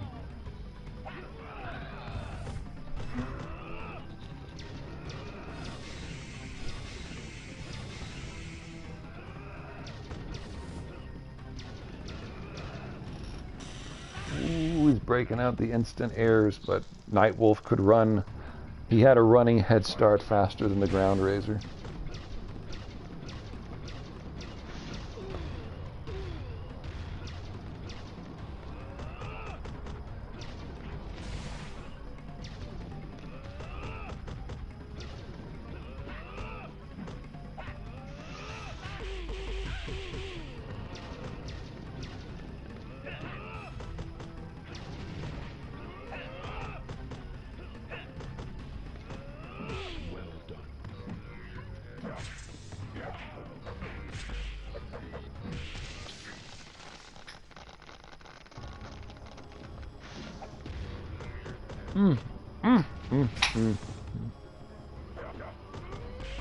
You see, some people don't know this because they're sometimes very good with Shiva, is that Zektor's teleport uppercut is a really good counter against Shiva Stomp. And that sometimes when you go invisible and a Shiva player really thinks they got your number, they're just going to go down up and come down on top of you. But if you're prepping, or if you think that they're going to forward, low kick, that teleport uppercut will nail Shiva every time. So yes, Shiva Stomp does come right down on top of it, just as a couple of other moves will home in on the character. It is not going to work if you're prepping with a forward, low kick for smoke. And I've shown many times having that one on the ready, on the ready to fire, it will catch Shiva every time. Even the dash, even Kabal's back forward dash will catch Shiva's stomp if you have that ready to go. If you're anticipating a stomp coming from Shiva, back forward low kick will also, because it has such a huge tail behind it, it will also spin Shiva as she's coming down on top of you. But again, that takes a very high skill to be able to counter Shiva with those moves. It's definitely easier with and NoDoubt missed a levitation opportunity, a corner levitation opportunity there. NoDoubt missed that chance. But yeah, teleport uppercuts, very good with human smoke, as Shiva will stomp right on top of you. Just have the teleport uppercut ready. It's going to reveal where you are when she goes down up, and yet it will also catch her when you teleport uppercut. It's a great counter. Unfortunately, because Shiva travels a little bit differently on launcher attacks, you cannot walk forward and high punch Shiva. It does not work. You cannot walk forward and punch her. You have to just go straight to the harpoon, because Shiva travels slightly too far out of the range of Smoke's punch. It just doesn't work. Unless the rare occasion that you actually have her in a corner, it's usually you're just going to miss. Hey, Laszlo Panaflex. Hey, it's going okay. I played these dudes earlier tonight. I had a stream earlier that I was playing with Broly, Titan Broly. We did Streets of Rage Quitting Hot Tub. That was just something that he had said at the beginning of. He's fixing the hot tub, so I said it's like the hot tub time machine, but this is the Streets of Rage Quit Hot Tub. It takes about 2 hours to get through Streets of Rage 4, so we had fun watching that, playing that earlier, and I'm going to wrap this one up here tonight with the NoDoubt and Bay Blizzard. Just watching them fight tonight. I had beaten NoDoubt earlier, and that was it. I was all gamed out for the night. We watched King Ray Omega do his mains as strikers and kept trying to do infinites on everybody. And I said, it's not going to work against NoDoubt, and I'm not going to fall for it either. But he wanted to go with nothing these infinites, striker infinites, that King Ray Omega really tried to catch us both on, and that didn't work. He won a round, I think, against me once with it, but I got wise to it. And I decided, you know what, I'm going to go with Smoke against his striker. Because if he was a really good striker player, if he was a very good striker, yes, he would be dangerous. But King Ray Omega is not at that striker skill yet. But he keeps wanting to, as I said, he's putting his mortgage on the line, he's putting his credit line up, and he's putting a lien on his car. Desperation, wants to do striker infinites, and he's banking everything on it every match, every round. And it's not working out for him. But if he was a better striker player, yes, that would be pretty lethal. That would be pretty dangerous if he was better.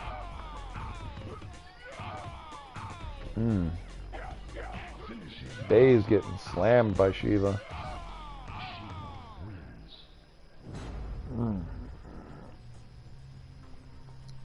Laszlo, yeah, striker desperation. Such striker desperations. Yeah, it's man. major desperate striker moves. Lots of pew pew. Gatling gun there. The Gat, his. I don't know what striker has, if he's got a trigger bump, one of those trigger bumpers things that lets a semi become automatic. It wouldn't be a bump stock, but it would be a trigger lock or something like that will turn semi-automatic pistols into full auto. Because he's always got as a pistol.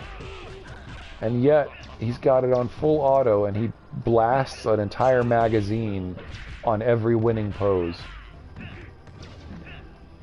But anyway, yeah. He was busting it out a lot, but it did not work. He was not able to pull that off. Such striker desperation. Banking everything. He's perfected the one move. He perfected the striker infinite. And doesn't work if he can't get off the combo. Maybe someday he will be very good though. King Ray Omega, maybe someday. But he's not at that threat level yet. So I played around with him as smoke instead. Yeah. Yep. It's like RoboCop's gun. Yeah, that was a modified 9mm. They extended the barrel, and they never quite explained in the movie how RoboCop had so many bullets. They did some attempts with lore and saying, well, maybe they're little micro bullets, and maybe he's got like a clip of 30 or something like that. But you never see him actually run out of bullets while shooting. So the theories were, obviously whenever he puts his gun away, it reloads. The other theory was that they wanted to do something where RoboCop's hand incorporates into the gun, and the bullets for RoboCop's gun come through RoboCop's hand. That was the lore, and I think that's the best lore explanation.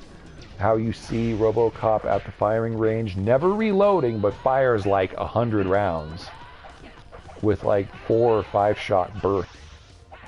And that was the lore. That, okay, they just didn't know how to make that work on screen, so they just figure, okay, the bullets come out of RoboCop's hand, and he feeds a line like a belt from inside his body into his hand, and that's how they did it.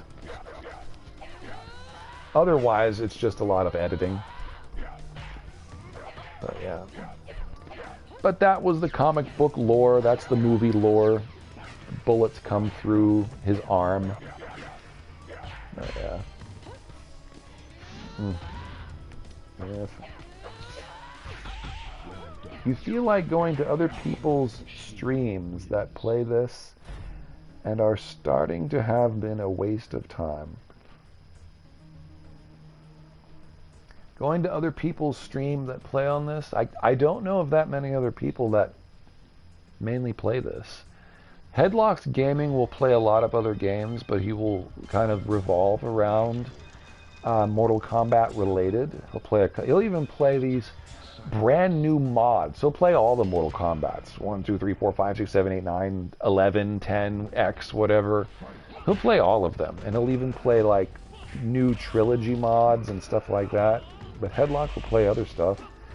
Arcade Intelligence will play a lot of retro gaming. Jello will try to play other things. I mentioned before that he was having some struggles playing anything else to get an audience. But he's also good at Apex. Trying to think of who else. How many other stream... Cthulhu. Cthulhu Crazy? Crazy Cthulhu? He plays a lot of MK. I don't know what else he plays, though. Trying to think of who else streams, though. Oh, yeah, Daryl Sung. Yeah, you're right. Yeah, I forgot about Daryl. And Landon. Landon 2006, I think his name is. But Daryl Sung, on here, he's the real clinch on the PlayStation, at least, Legacy Collection. Yeah, Daryl will play. He'll mix in Legacy with other stuff. That's right. Yeah, he plays Resident Evil. That's what else Cthulhu plays. Yeah. Welcome to Die, X-Men. Yeah. That's from that X-Men arcade game. I was mentioning that the other day, and I said, what else would you guys like to play on here? But then I found out, nope, the X-Men arcade is not available on PlayStation. That was a, at one time, that was on the Xbox. That's a Microsoft exclusive, I think, because I actually had that downloaded, and that's on a screenshot of my old Xbox 360 recently played, my gamer profile on there. So I know the X-Men 6-player arcade cabinet was available on the 360 on Microsoft Store. It's not on PlayStation, unfortunately. But yeah. So what we do have available here, we've got the Ninja Turtles, the Cowabunga Collection. I did get Shredder's Revenge on Steam. I did not get it on PlayStation, so I'm not real keen on buying the game again. But the Cowabunga Collection was the other option besides the Sega Genesis Streets of Rage Collection. There's also Golden Axe. There's a few other Sega Genesis 2-player games. But the other one, I could get the Ninja Turtles one for the Turtles Arcade, or the Turtles in, I think it's the arcade Turtles in Time. The arcade Turtles in Time is so much better, even though the Super Nintendo Ninja Turtles 4 Turtles in Time was such a great game. I played that game so many times a long time ago. I can't get into that game again. I hope they have the arcade version. The arcade Turtles in Time is definitely the better version, but it's such a slight difference. Majin Brawley, you got the Cowabunga Collection. Is it the arcade Turtles in Time, or is it the Super Nintendo Turtles in Time? Because otherwise, I pretty much just play then in that case. I don't really want to play the fighters, the what did they call it? Tournament fighters, the Sega Genesis and Super Nintendo fighters. I played both of those back in the day. I had a lot of fun with those a long time ago. They're not very well tempered fighting games because they've got some serious flaws in them. Making April O'Neil a fighter on the Sega Genesis, and Casey Jones has this very easy to exploit dynamite. I remember that on the Sega Genesis. So it is. So you've got the, okay, so that still opens me up then. It is both arcade and Super Nintendo, even though that was one of the best games that were ever on the Super Nintendo was the arcade port. I only want to play the arcade version. So if I do the Cowabunga Collection, I guess Majin Brawley, I can count you in for that one, hopefully. I would play the original as well, the Turtles arcade. I remember standing at the arcade and playing that with like 3 other guys way back in the day. That was a lot of fun back then. That's an old game. They even had like an actress stand there and pose as April O'Neil just to get her picture plastered on the side of the cabinet. Don't even know who she was, but some actress portrayed as her. Oh, no, Bay, you shadow charged right into Kung Lao's hat spin. Only Jax's dashing punch can plow through a full RPM hat spin. And I found that out myself back in 2008 when I tested. I labbed it. Now you would call that labbing the game. But I tested this, and that was how I ended up beating Miss Spin or Diz Girl Will Own You way back when, by counter-picking Jax. And it became very easy because Jax would plow right through the hat spin. It's the only charge ability that goes through it. And I would do a lot of backflips and back breaks every time Diz Girl Miss Spin would try to do the teleport punch, because he's got a really good reach with his backbreaker. And follow it up right away with a sweep a bunch of times, making him jump at me again, which goes through another backbreaker, and sweep. And yeah, that was the strategy of countering back in 2008, 2009. And then nobody played Kung Lao anymore because of that, because I was wrecking people with Jax when I would play their Kung Laos back then. You'd watch me play the original NES one, Laszlo. The original Turtles. The you want to hear the little sound that causes PTSD? That low health sound. It sounds a lot like Zelda. That when one of your turtles gets low on health, it sounds almost just like Zelda. Yeah. And the underwater base. The underwater dam thing of disarming the bombs. Gosh, that stage. The underwater stage. Yeah. But yeah. It's I don't know. I wouldn't want to revisit that one. That was hard enough back in the day. I don't think I would enjoy that one.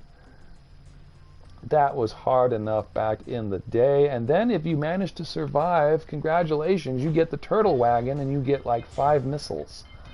And you can drive around in the turtle wagon trying to find the right warehouse, where every single place you go into, all the bad guys respawn. And yeah, I never got to the end of that game. I didn't. But yeah, I don't think I would enjoy playing that one. That was definitely frustrating times way back when on that one. I wasn't one of the cool kids. I did not know back then that Ninja Turtles, they were all red masked, or the origins of Eastman and Laird's original, they all had red masks, or they were much darker. I didn't know any of this back then. I wasn't one of the cool guys. I had no backstory on that. I just thought, wow, I guess they really screwed up the artwork on this game. Look at that. What do they all have red masks? What a bunch of idiots over there at Konami. They botched this game. They made them all into Raphael. I had no idea the backstory behind any of that. But yeah, I didn't have the comics. Well, fortunately, thanks to Let's Plays, Laszlo, there are definitely videos out there of people who have played and beaten it. Just make sure, as I had these strategy guides back in 1989, 1988, I did have it was Computer Electronics Monthly or something. It wasn't EGM. It was like Computer Strategy Games. It was not Electronic Gaming Monthly, and it was not GamePro. But I did have a very old strategy guide that featured that and said if you manage to get the scrolls for Lightning, save them for Shredder, because you will need this later if you manage to get to the end of the game. And I never got that far either back then on that game. I did not get far enough, but I, as everybody knew, to play as Donatello all the way up after you beat Bebop, When you get to Rocksteady, just jump over into the top corner of the screen and pick Donatello and just jam the staff, the bow, everyone's favorite 10, the bow, waiting for him to come over there and just poke him in the head from the top of the boxes. Yes, that worked. I think everybody figured that out as soon as you get trapped with the boss right there. Everybody figured out. Jump up there, switch to Donatello, and keep trying to jam the bow right down on top of him. You picked Michelangelo. Yeah. One of them, was it Raphael or Michelangelo that actually hits twice as hard or something? It's a secret that you only had if you had the instruction booklet. And that's why they had that Bo Derek joke. That Donatello's weapon is the bow, everyone's favorite 10, which was definitely a dated joke because nobody would know that outside of that movie 10 with Bo Derek. So it's Raph. Okay, it's Raph that actually hits twice as hard but he also has the closest side. He twirl right in front of you. His actually hurts twice as hard. But yeah. Yeah, pop culture knowledge. It's cool to hear. It helps get really old jokes. It helps getting old references. And yeah, gives people a nice chortle, or a chuckle. Yeah, your favorite was yeah, Donnie. Well, yeah, I mean Donatello had the long reach on it. That bow kept everybody away. He's got the stabbing bow. It's like a spear in the first one. That's more like a spear in the first Ninja Turtles. But yeah, he's necessary for so much in that game. Leonardo's ducking attack is a straight stab down too, just like Donatello, but it doesn't have the reach.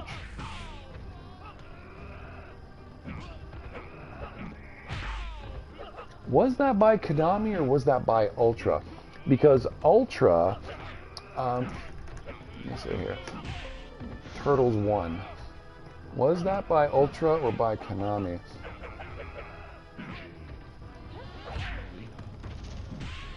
Ninja Turtles, NES, was this Konami or was it Ultra? Because Ultra was made, okay, it was Konami. Ultra was made because there were certain laws back then that something about corporations or software developers, something that was a stupid law back then, that Konami could not be but so large or something to develop games for Nintendo, and they actually had to make a secondary company called Ultra as a subsidiary because Konami was too big by itself. Something like that. It was something like that Ultra was like a second or a partner or something with.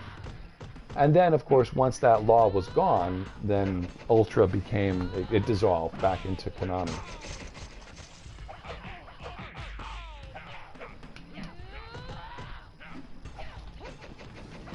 But yeah. Okay, so that was what it was. It was Nintendo that only let a company make so many games per year. So what do? Well, we split into two. That's what we do. We do the cell division trick. We become another company, and we just say we call ourselves Ultra now. So now we can make more games. That was what it was. But yeah, that was what it was. Yep, I've got mine too, Randy. Laying around with my parents, I think. I had the original front loader that disconnects, where you think you slide the game in and you press down, spring loaded, and it doesn't always connect. So you got to try to take out the cartridge, and you think you can blow on it, but that doesn't help. I don't know whoever started the idea that that was going to help, but yeah, I still have mine with all of its original parts. And the gray light zapper. The gray gun, not the red gun. And somewhere I also had a power glove. I had a power glove, and I tried 2 games with it, and it was a piece of junk. Of course, I tried Mike Tyson's Punch-Out, and I tried 1942. Or was it 43, 42? The Battle of Midway. That was the game that was playable with the power glove. Man, that was a waste of money, that power glove. But it's a nice antique. It's a nice antique. Yeah. And you had to set those 3 little bars, those 3 little boxes on the corners of your television that would line up with the sensors on the front of the power glove. That some people may not know. If you really want a power glove that works, you need that little weird corner piece that sits on top of your television. Otherwise, it will not work. And just like the Super Scope 6, I actually had one of those by the time I had a color TV, and I had a Super Scope 6. I actually got one. I thought it was the coolest thing ever. They just did not make enough games for it. But I had one. Battle Clash was probably the best game. The Super Scope 6 came with its own little chintzy 6-game pack, I guess. It did come packaged with its own game. But you did not have the option of having 2 players. One of your controller ports had a little sensor that sits on top of your TV. And yeah, and of course you need the other one to press start or to go through menus, I think. But one of your controller ports was taken up by the Super Scope 6's own sensor that you needed for the TV.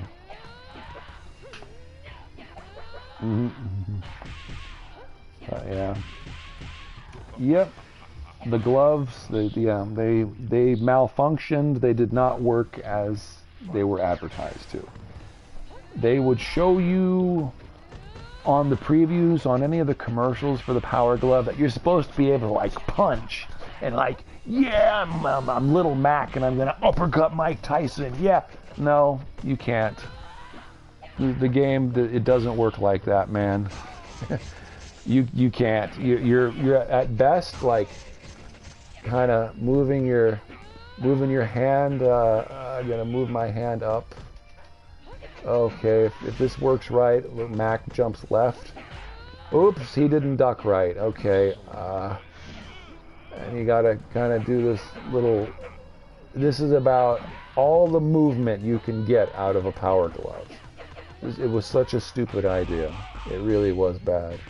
But this is pretty much all you could do, and the little dots on your television set could send the signals, and your glove could read the signals, and that somehow controlled your character on the screen. Whether it was Little Mac or whether it was your 1942 fighter plane for Battle of Midway. It was a garbage device. But it tried to give you some consolation because the Power Glove also had a D-pad on it and a number pad. It had both numbers and up, down, left, right, like a regular controller, and B, A, select, start. So if you really of it, you could just use the buttons instead. If the glove itself failed you, congratulations, you've got a controller built onto the glove. Yeah. But the Super Scope worked really well. That actually did work well. The Super Scope was great. That was an entirely different generation, but yeah, I liked the Super Scope 6. And Yoshi Safari, that was another game where, yeah, Mario is riding Yoshi carrying a bazooka. Like, look up that game. That's another Super Scope game. Yoshi Safari is Mario's carrying his Super Scope 6 as he's riding Yoshi, and it's like a first-person shooter almost. You're just going around shooting stuff. That was another. But I like Battle Clash. Battle Clash actually had a story behind it. Battle Clash was great for the Super Scope 6. Unfortunately, they did not make many other games. I think the Power Glove was made by Nintendo. I'm pretty sure. Yeah, well, it was an accessory.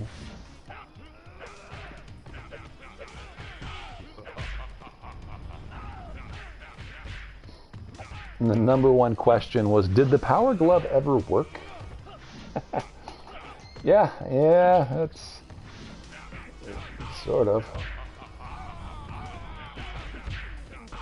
Yeah, it's got Nintendo's icon blasted on it, emblazoned on it. So I'm pretty sure it's a real Nintendo thing.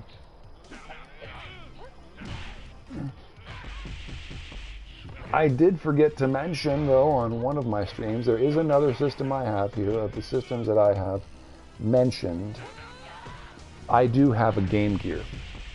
And I forgot to mention that, too. I've got the DS, and I've got a 3DS, and I've got a Wii, and I've got a PlayStation 3, and I've got a 360 and a PS4, and I've got a PS... I think that was going to be another poll if you guys would want to see me streaming what a PS. But again, you can look up videos anytime you want to see what the 2 games or 3 games actually that I have for the PSVR. You can look them up if you're really curious what they look like. So it would just be me playing. It would be like a Let's Play. But yes, I also have a Game Gear. I had forgotten completely about my Game Gear. But yeah. Totally forgot about the Game Gear. That thing gobbles up batteries. That takes 6 AA batteries. And they will last you for about an hour and a half or 2 hours now with modern technology. But back in the early 90s, yeah, the Game Gear, even the copper top, even Duracell, did not last. The Energizer Bunny would definitely gave up on the Game Gear too, because that thing would suck power. Game Gears did not last with batteries. So you really needed an adapter, and I have an adapter. I do have I have the black Game Gear. I don't have the blue one. My sister has a blue one. My sister has the blue Game Gear. But I have the black one. I also had a Game Boy, original Game Boy, a long time ago, but I don't have that with me. Yeah, you still have your Game Gear as a kid. I'd always wanted a Lynx as well. That was the TurboGrafx 16. That was their answer, I think. It was was it the Atari? Now, see, that's something I don't know. What was the Lynx? Was it the Atari Lynx, or was it, because I'm thinking of these as cats, because I know there's the Atari Jaguar. Okay, so it was the Lynx. Then what was the TurboGrafx 16 handheld? Their handheld looked like a radio. There you go, it was a Turbo Express. I did not, even though I had eventually gotten a TurboGrafx 16, I did not have a Turbo Express. And eventually I did get an Atari Jaguar, which again is with my parents. But I did not have the Atari Lynx. The Lynx was their attempt. And I did not have a Gamecom either. Now that's another thing for antiquity that people forgot. There was another handheld system called a Gamecom that actually had Duke Nukem 3D on it. the Gamecom, I think, was truly a black and white handheld system. But I never had a Gamecom either. Oh, Randy, you had X-Men for the Game Gear? Then you got to play as Rogue, I think. That was the first time Rogue was a playable character and she could fly, I think, in that game. Because Rogue was never a playable character. She was that bonus character that you could summon in the X-Men for Sega Genesis. But on the Game Gear, Rogue was a playable character, if I remember that correctly. I didn't have that game either, but I did see it. I was like, oh wow, look at that. X-Men for the Game Gear. Yeah, that sucks. Yours stopped working one day. That's unfortunate. Yeah. I do have X-Men 2 Clone Wars, but not with me. I've played it. I have beaten, thanks to cheat codes, I have beaten Clone Wars. And I have beaten the original X-Men as well. But yeah, Clone Wars was fun. They did some of those characters wrong. Like Beast was so weird to play as, and so was Psylocke on Clone Wars, because Psylocke's special, her Psy Knife, did not work on certain enemies. Like, it had to be a humanoid, or Psylocke's main mutant power did not work on them. But yeah, and I don't know why they put Beast in that game when they could have just put Colossus or something. Could have put another strong character. Beast had this ground pound and the ability to climb walls and ceilings, but then so did Nightcrawler. Oddly, so did Psylocke, and so did Wolverine. I don't know why they put Beast. He also had the longest range of any attack in that game too. Beast's just punch had such a huge reach on it. It looked weird. But yeah. And you could freely use all of your character's special abilities. Nightcrawler was not as useful as he was in the first X-Men, where everybody's mutant powers took forever to refill. That was so annoying. You could pretty much break the game just by teleporting through a wall as Nightcrawler. You could teleport right into the bosses sometimes on the first X-Men. You could totally break the game and skip entire content on the first X-Men. Teleport like right through special areas that you should not have been able to access. So they nerfed that by the time of X-Men 2 Clone Wars. You could no longer teleport through places unless you could already just walk right through the door. But, Eternal Champions. Yeah, that was a fighting game. There was another fighting game I forgot, though. There was another Sega Genesis fighting game.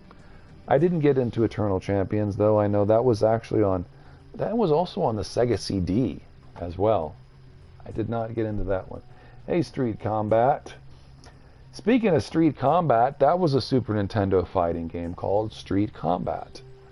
Now, that was definitely a unique gem of a game. That two characters had like infinite special moves. You also could infinitely block, but if one character, I think it was the clown, that had an infinite special move that all you have to do is just hold down the button, and if your opponent lands on it, just keep holding it down. You will win just by holding the button down. That game was so broken as a fighting game. But you could block forever. You could not throw each other, and you had infinite block, and blocking did not hurt at all on Street Combat for Super Nintendo. But yeah, there were two characters that had infinites on Street Combat, and I know one was the clown or the jester character. It was some ability that he shot out his bowling pins or whatever they were.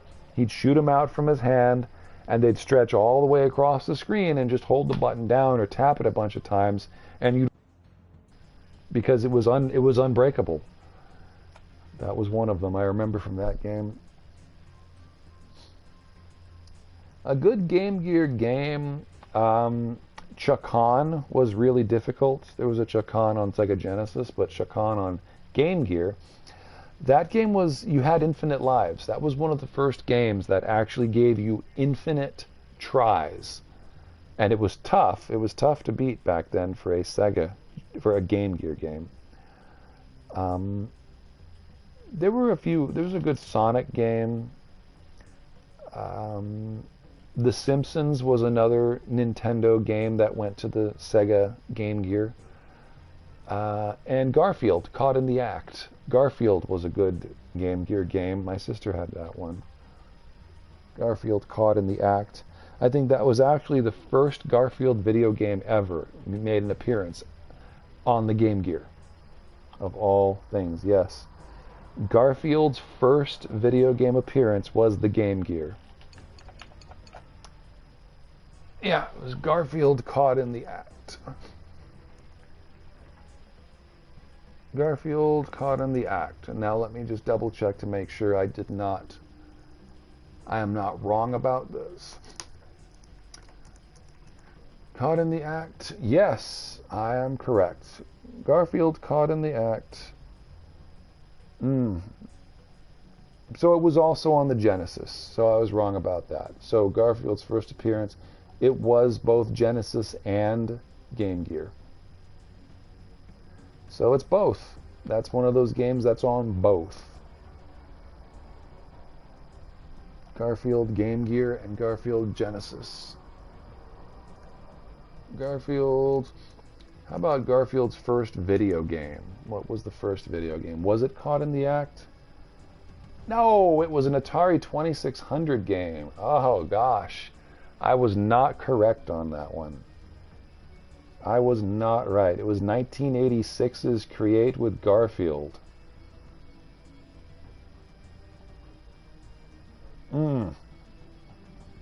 That was for the Apple II, the Commodore 64, and the IBM.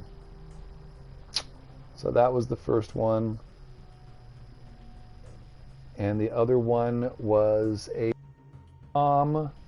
Week of Garfield, 1989. That was the first platformer Garfield game. So I was a bit off as far as first Garfield games. I was off. I was wrong.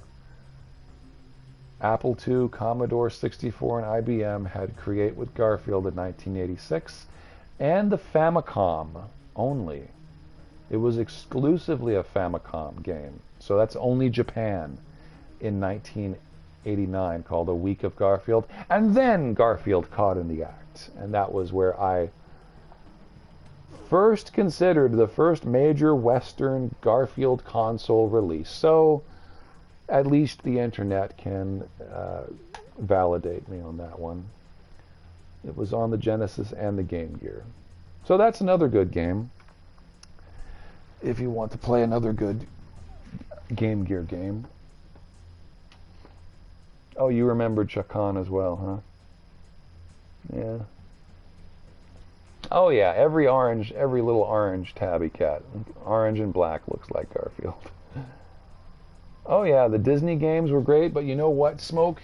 Between the Disney games, Aladdin on the Sega was a completely different game than Aladdin on Super Nintendo.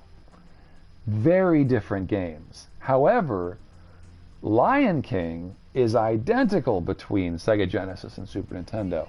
Now, how did that happen? I don't know. Aladdin, very different games. Lion King, exact same game. You know, that was wild with those two releases. But yeah, one is very different. The other one is identical. Basically the same game. There were some little nuances and some slight differences between Super Nintendo to Sega. But the Lion King was basically the same thing. A good Famicom game for NES, a Famicom exclusive, I don't know. I don't know what would be a good Japan-only Famicom game? I don't know. I do not know. Yeah, I like the Sega one too, Brawley. I like the Sega Aladdin. It looked more like the movie, and it looked more like Aladdin. Whereas the Super Nintendo one, it played a little differently. It did not look like Disney's animation from that movie back in '94. But yeah.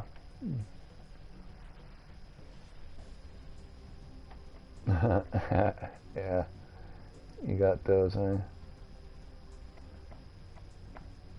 Kurt, yeah, Chuck on, not Shack on, not Shack on, and not Shaq Fu. No, it was called Chuck on. Oh, Smoke, you played Chuck Rock on the Sega CD. I remember I played Chuck Rock on the Genesis. I didn't know he had a CD version of himself. I did not know that.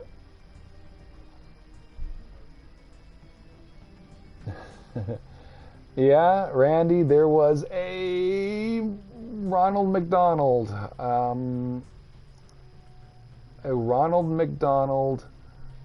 Sega Genesis game, yes. And you played as Ronald McDonald, and he shot like magic waves out of his hands. I don't know what you hit, but. And then there was also the McKids on the NES, the MC Kids. I thought had some tie-in with McDonald's. But there was a legit Ronald McDonald game on the Sega Genesis that was actually pretty neat when it came out.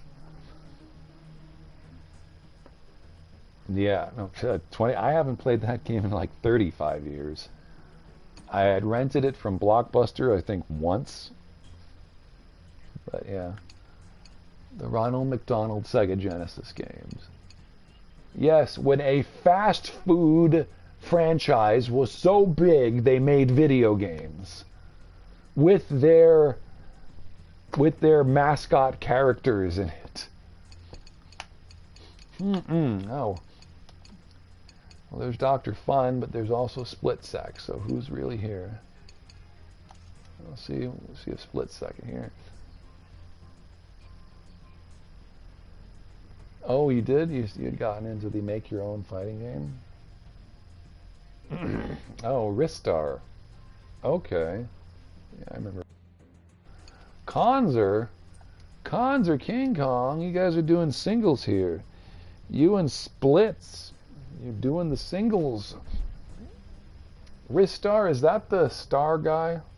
Is that the star-looking guy? He has a star. Yes, he is. That's right. Ristar on the Sega, and he reaches out and grabs your character or enemies. He has stretchy arms, and he pulls them into himself. Yeah. Yeah. Ristar. Yeah, I remember that game too. That's also on the Sega Genesis collection. Ristar is also on the Genesis. The Sega collection. Yeah. Yeah. Yeah. But you know, Smoke, what game's not worth anything right now? I'm not going to say the sports games, because even some of those sports games are now starting to be worth some money, finally. Yeah. I was going to say, like, NHL 94 is pretty worthless. No, I think it's actually worth some money now.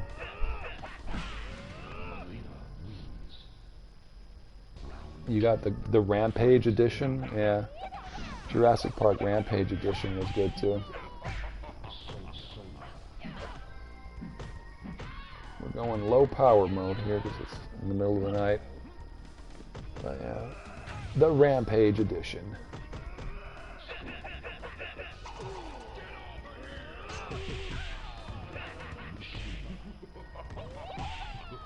Yeah, the Rampage edition is fun. Now that's another one that's different between the two games. The Sega Genesis is different from the Super Nintendo Jurassic Park. Super Nintendo Jurassic Park, very different game. Very, very different game. Let's see if I can get one match in here with Konzer. We'll see how this works.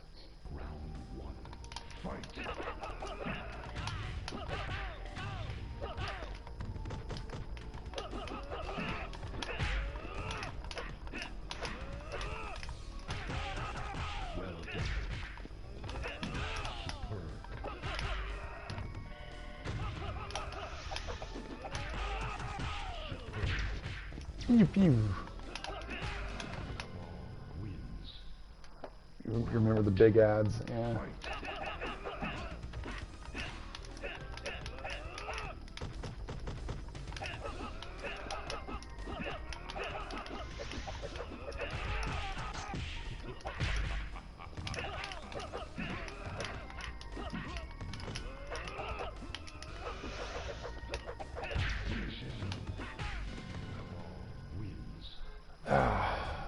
Play split second.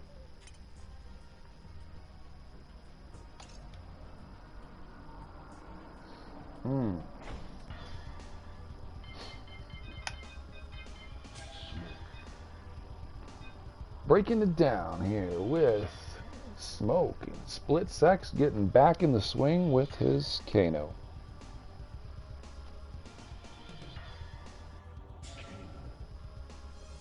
Yeah, you can't win the T-Rex fight in the Jurassic Park games. It just doesn't work.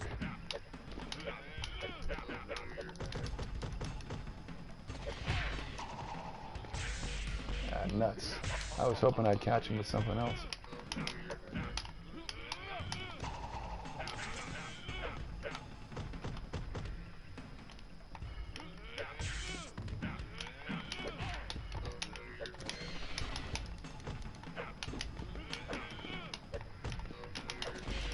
Yeah.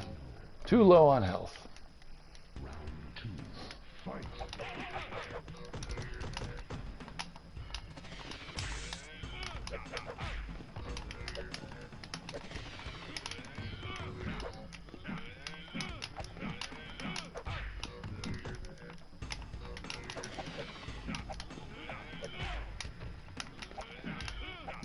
Ah, shoot, I had a perfect opportunity.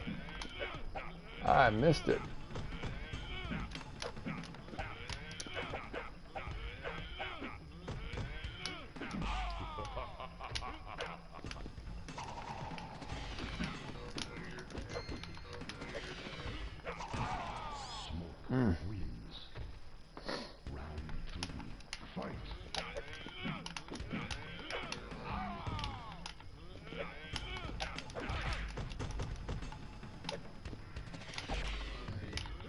Oh, you got me.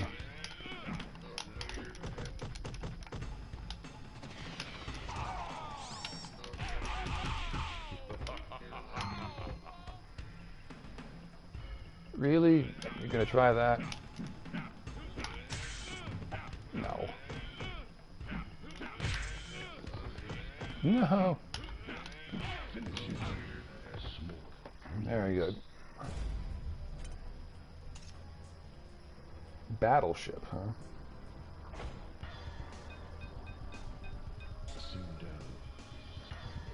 Yeah, you were supposed to just run, Randy. Oh, gosh, we're gonna wrap this up here.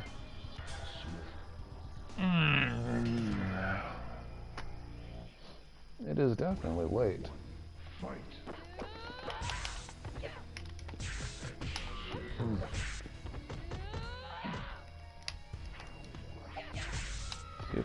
Oh, he could not do the triple screen.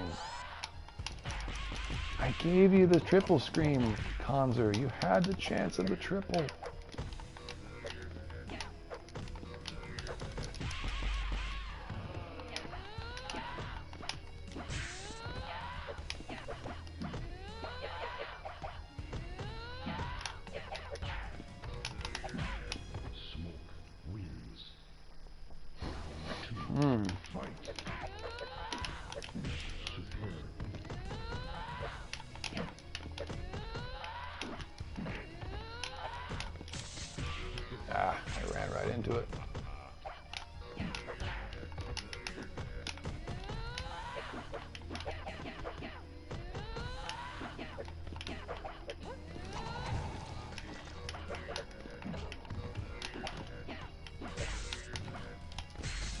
Aha.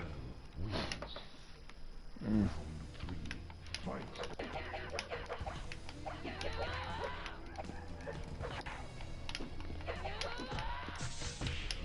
I ran right into that one.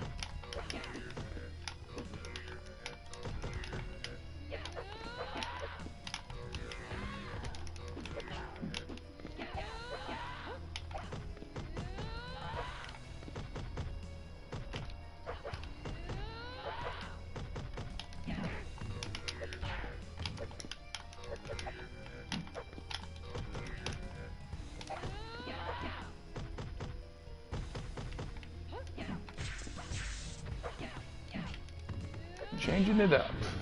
There you go, Konzer. Bloop. I should check out videos. Mortal Kombat Armed Edition, huh? MK95 Annihilation had them use guns.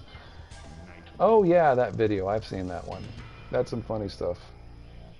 Yeah, they all break out the guns. I've seen that series. Gosh, that looks so stupid. I've seen that. I've seen the armed edits. That is really good AI too.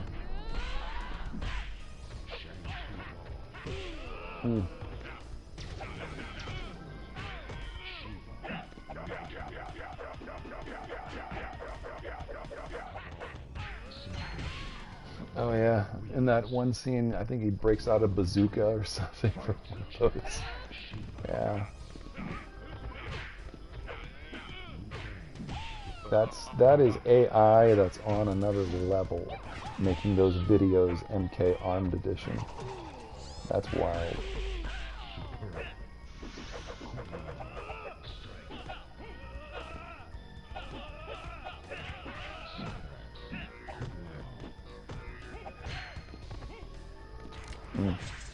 Finish him. Scorpion wins. Let's see if I can get Konzer this time.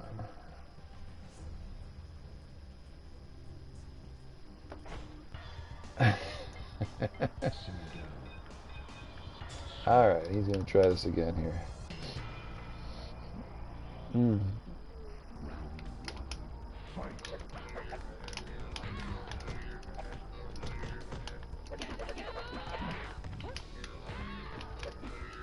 Ah, caught me with the screen.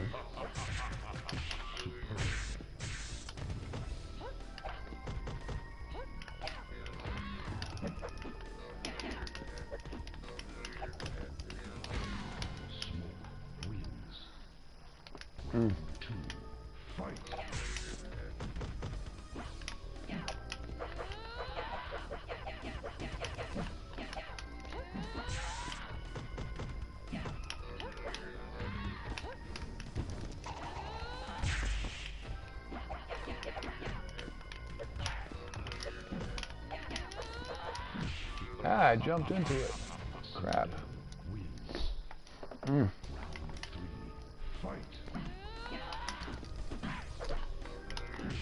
No, that was not going to clear him. Definitely not clearing that one.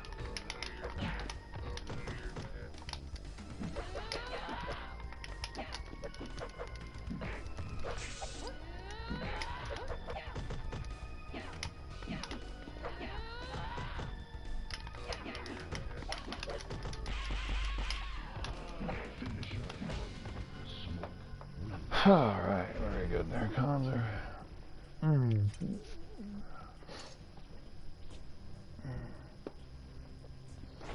What am I gonna do? Split, you're gonna go with... okay. Split, you're gonna go with Kano, I guess. Well, this time I'll go with Kabal, and we're gonna wrap that up.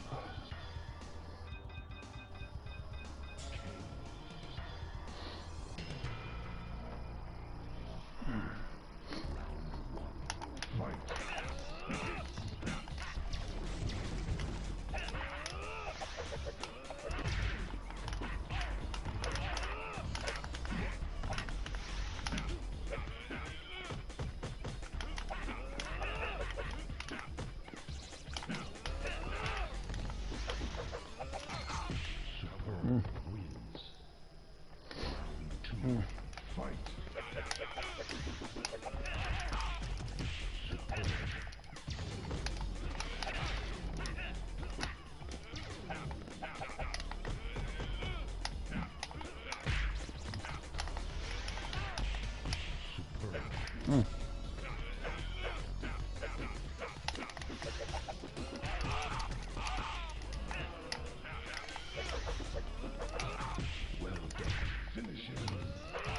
All right, good job there. Okay, that's going to be it for the night here. Did about 2.5 hours here. We're going to wrap that one up. All right. Did I miss anything else here? Oh, you like the Sega version of Pitfall. There were a lot of games that had some of those same themes to it, like Flashback, The Quest for Identity, that had a PlayStation sequel or a Sega Saturn. I think it was called Alone in the Dark. But other than Flashback, there was Out of This World. That was another one of those PC to console games, like that had that same Prince of Persia sort of animation to it, like Pitfall. Yeah, you had to get away from the Tyrannosaurus in the Jurassic Park games. You could not beat them. You had to shoot them with enough darts or throw those gas bombs or whatever on the Sega and just get around him. But on the Super Nintendo, it's just a chase sequence. You just have to outrun him. You can't actually stop him. He doesn't have a hitbox or anything. I'm not sure how it goes on the NES version of Jurassic Park, which there was an NES Jurassic Park too. And the Rampage edition of Jurassic Park for the Genesis, you could also ride a Gallimimus. You kind of outrun the Velociraptors that were chasing you in that stage. That was the Rampage edition of Jurassic Park on the Sega.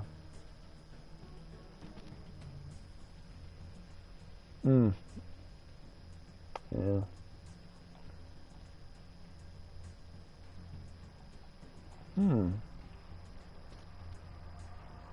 That's cool, though. Kurt, you had Ristar 1. You had submitted your game idea.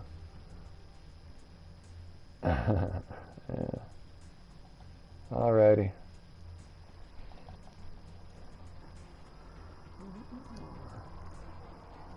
Alrighty, folks. That's a wrap. Thank you for coming. Like and subscribe. Alrighty, guys. Have a good evening there.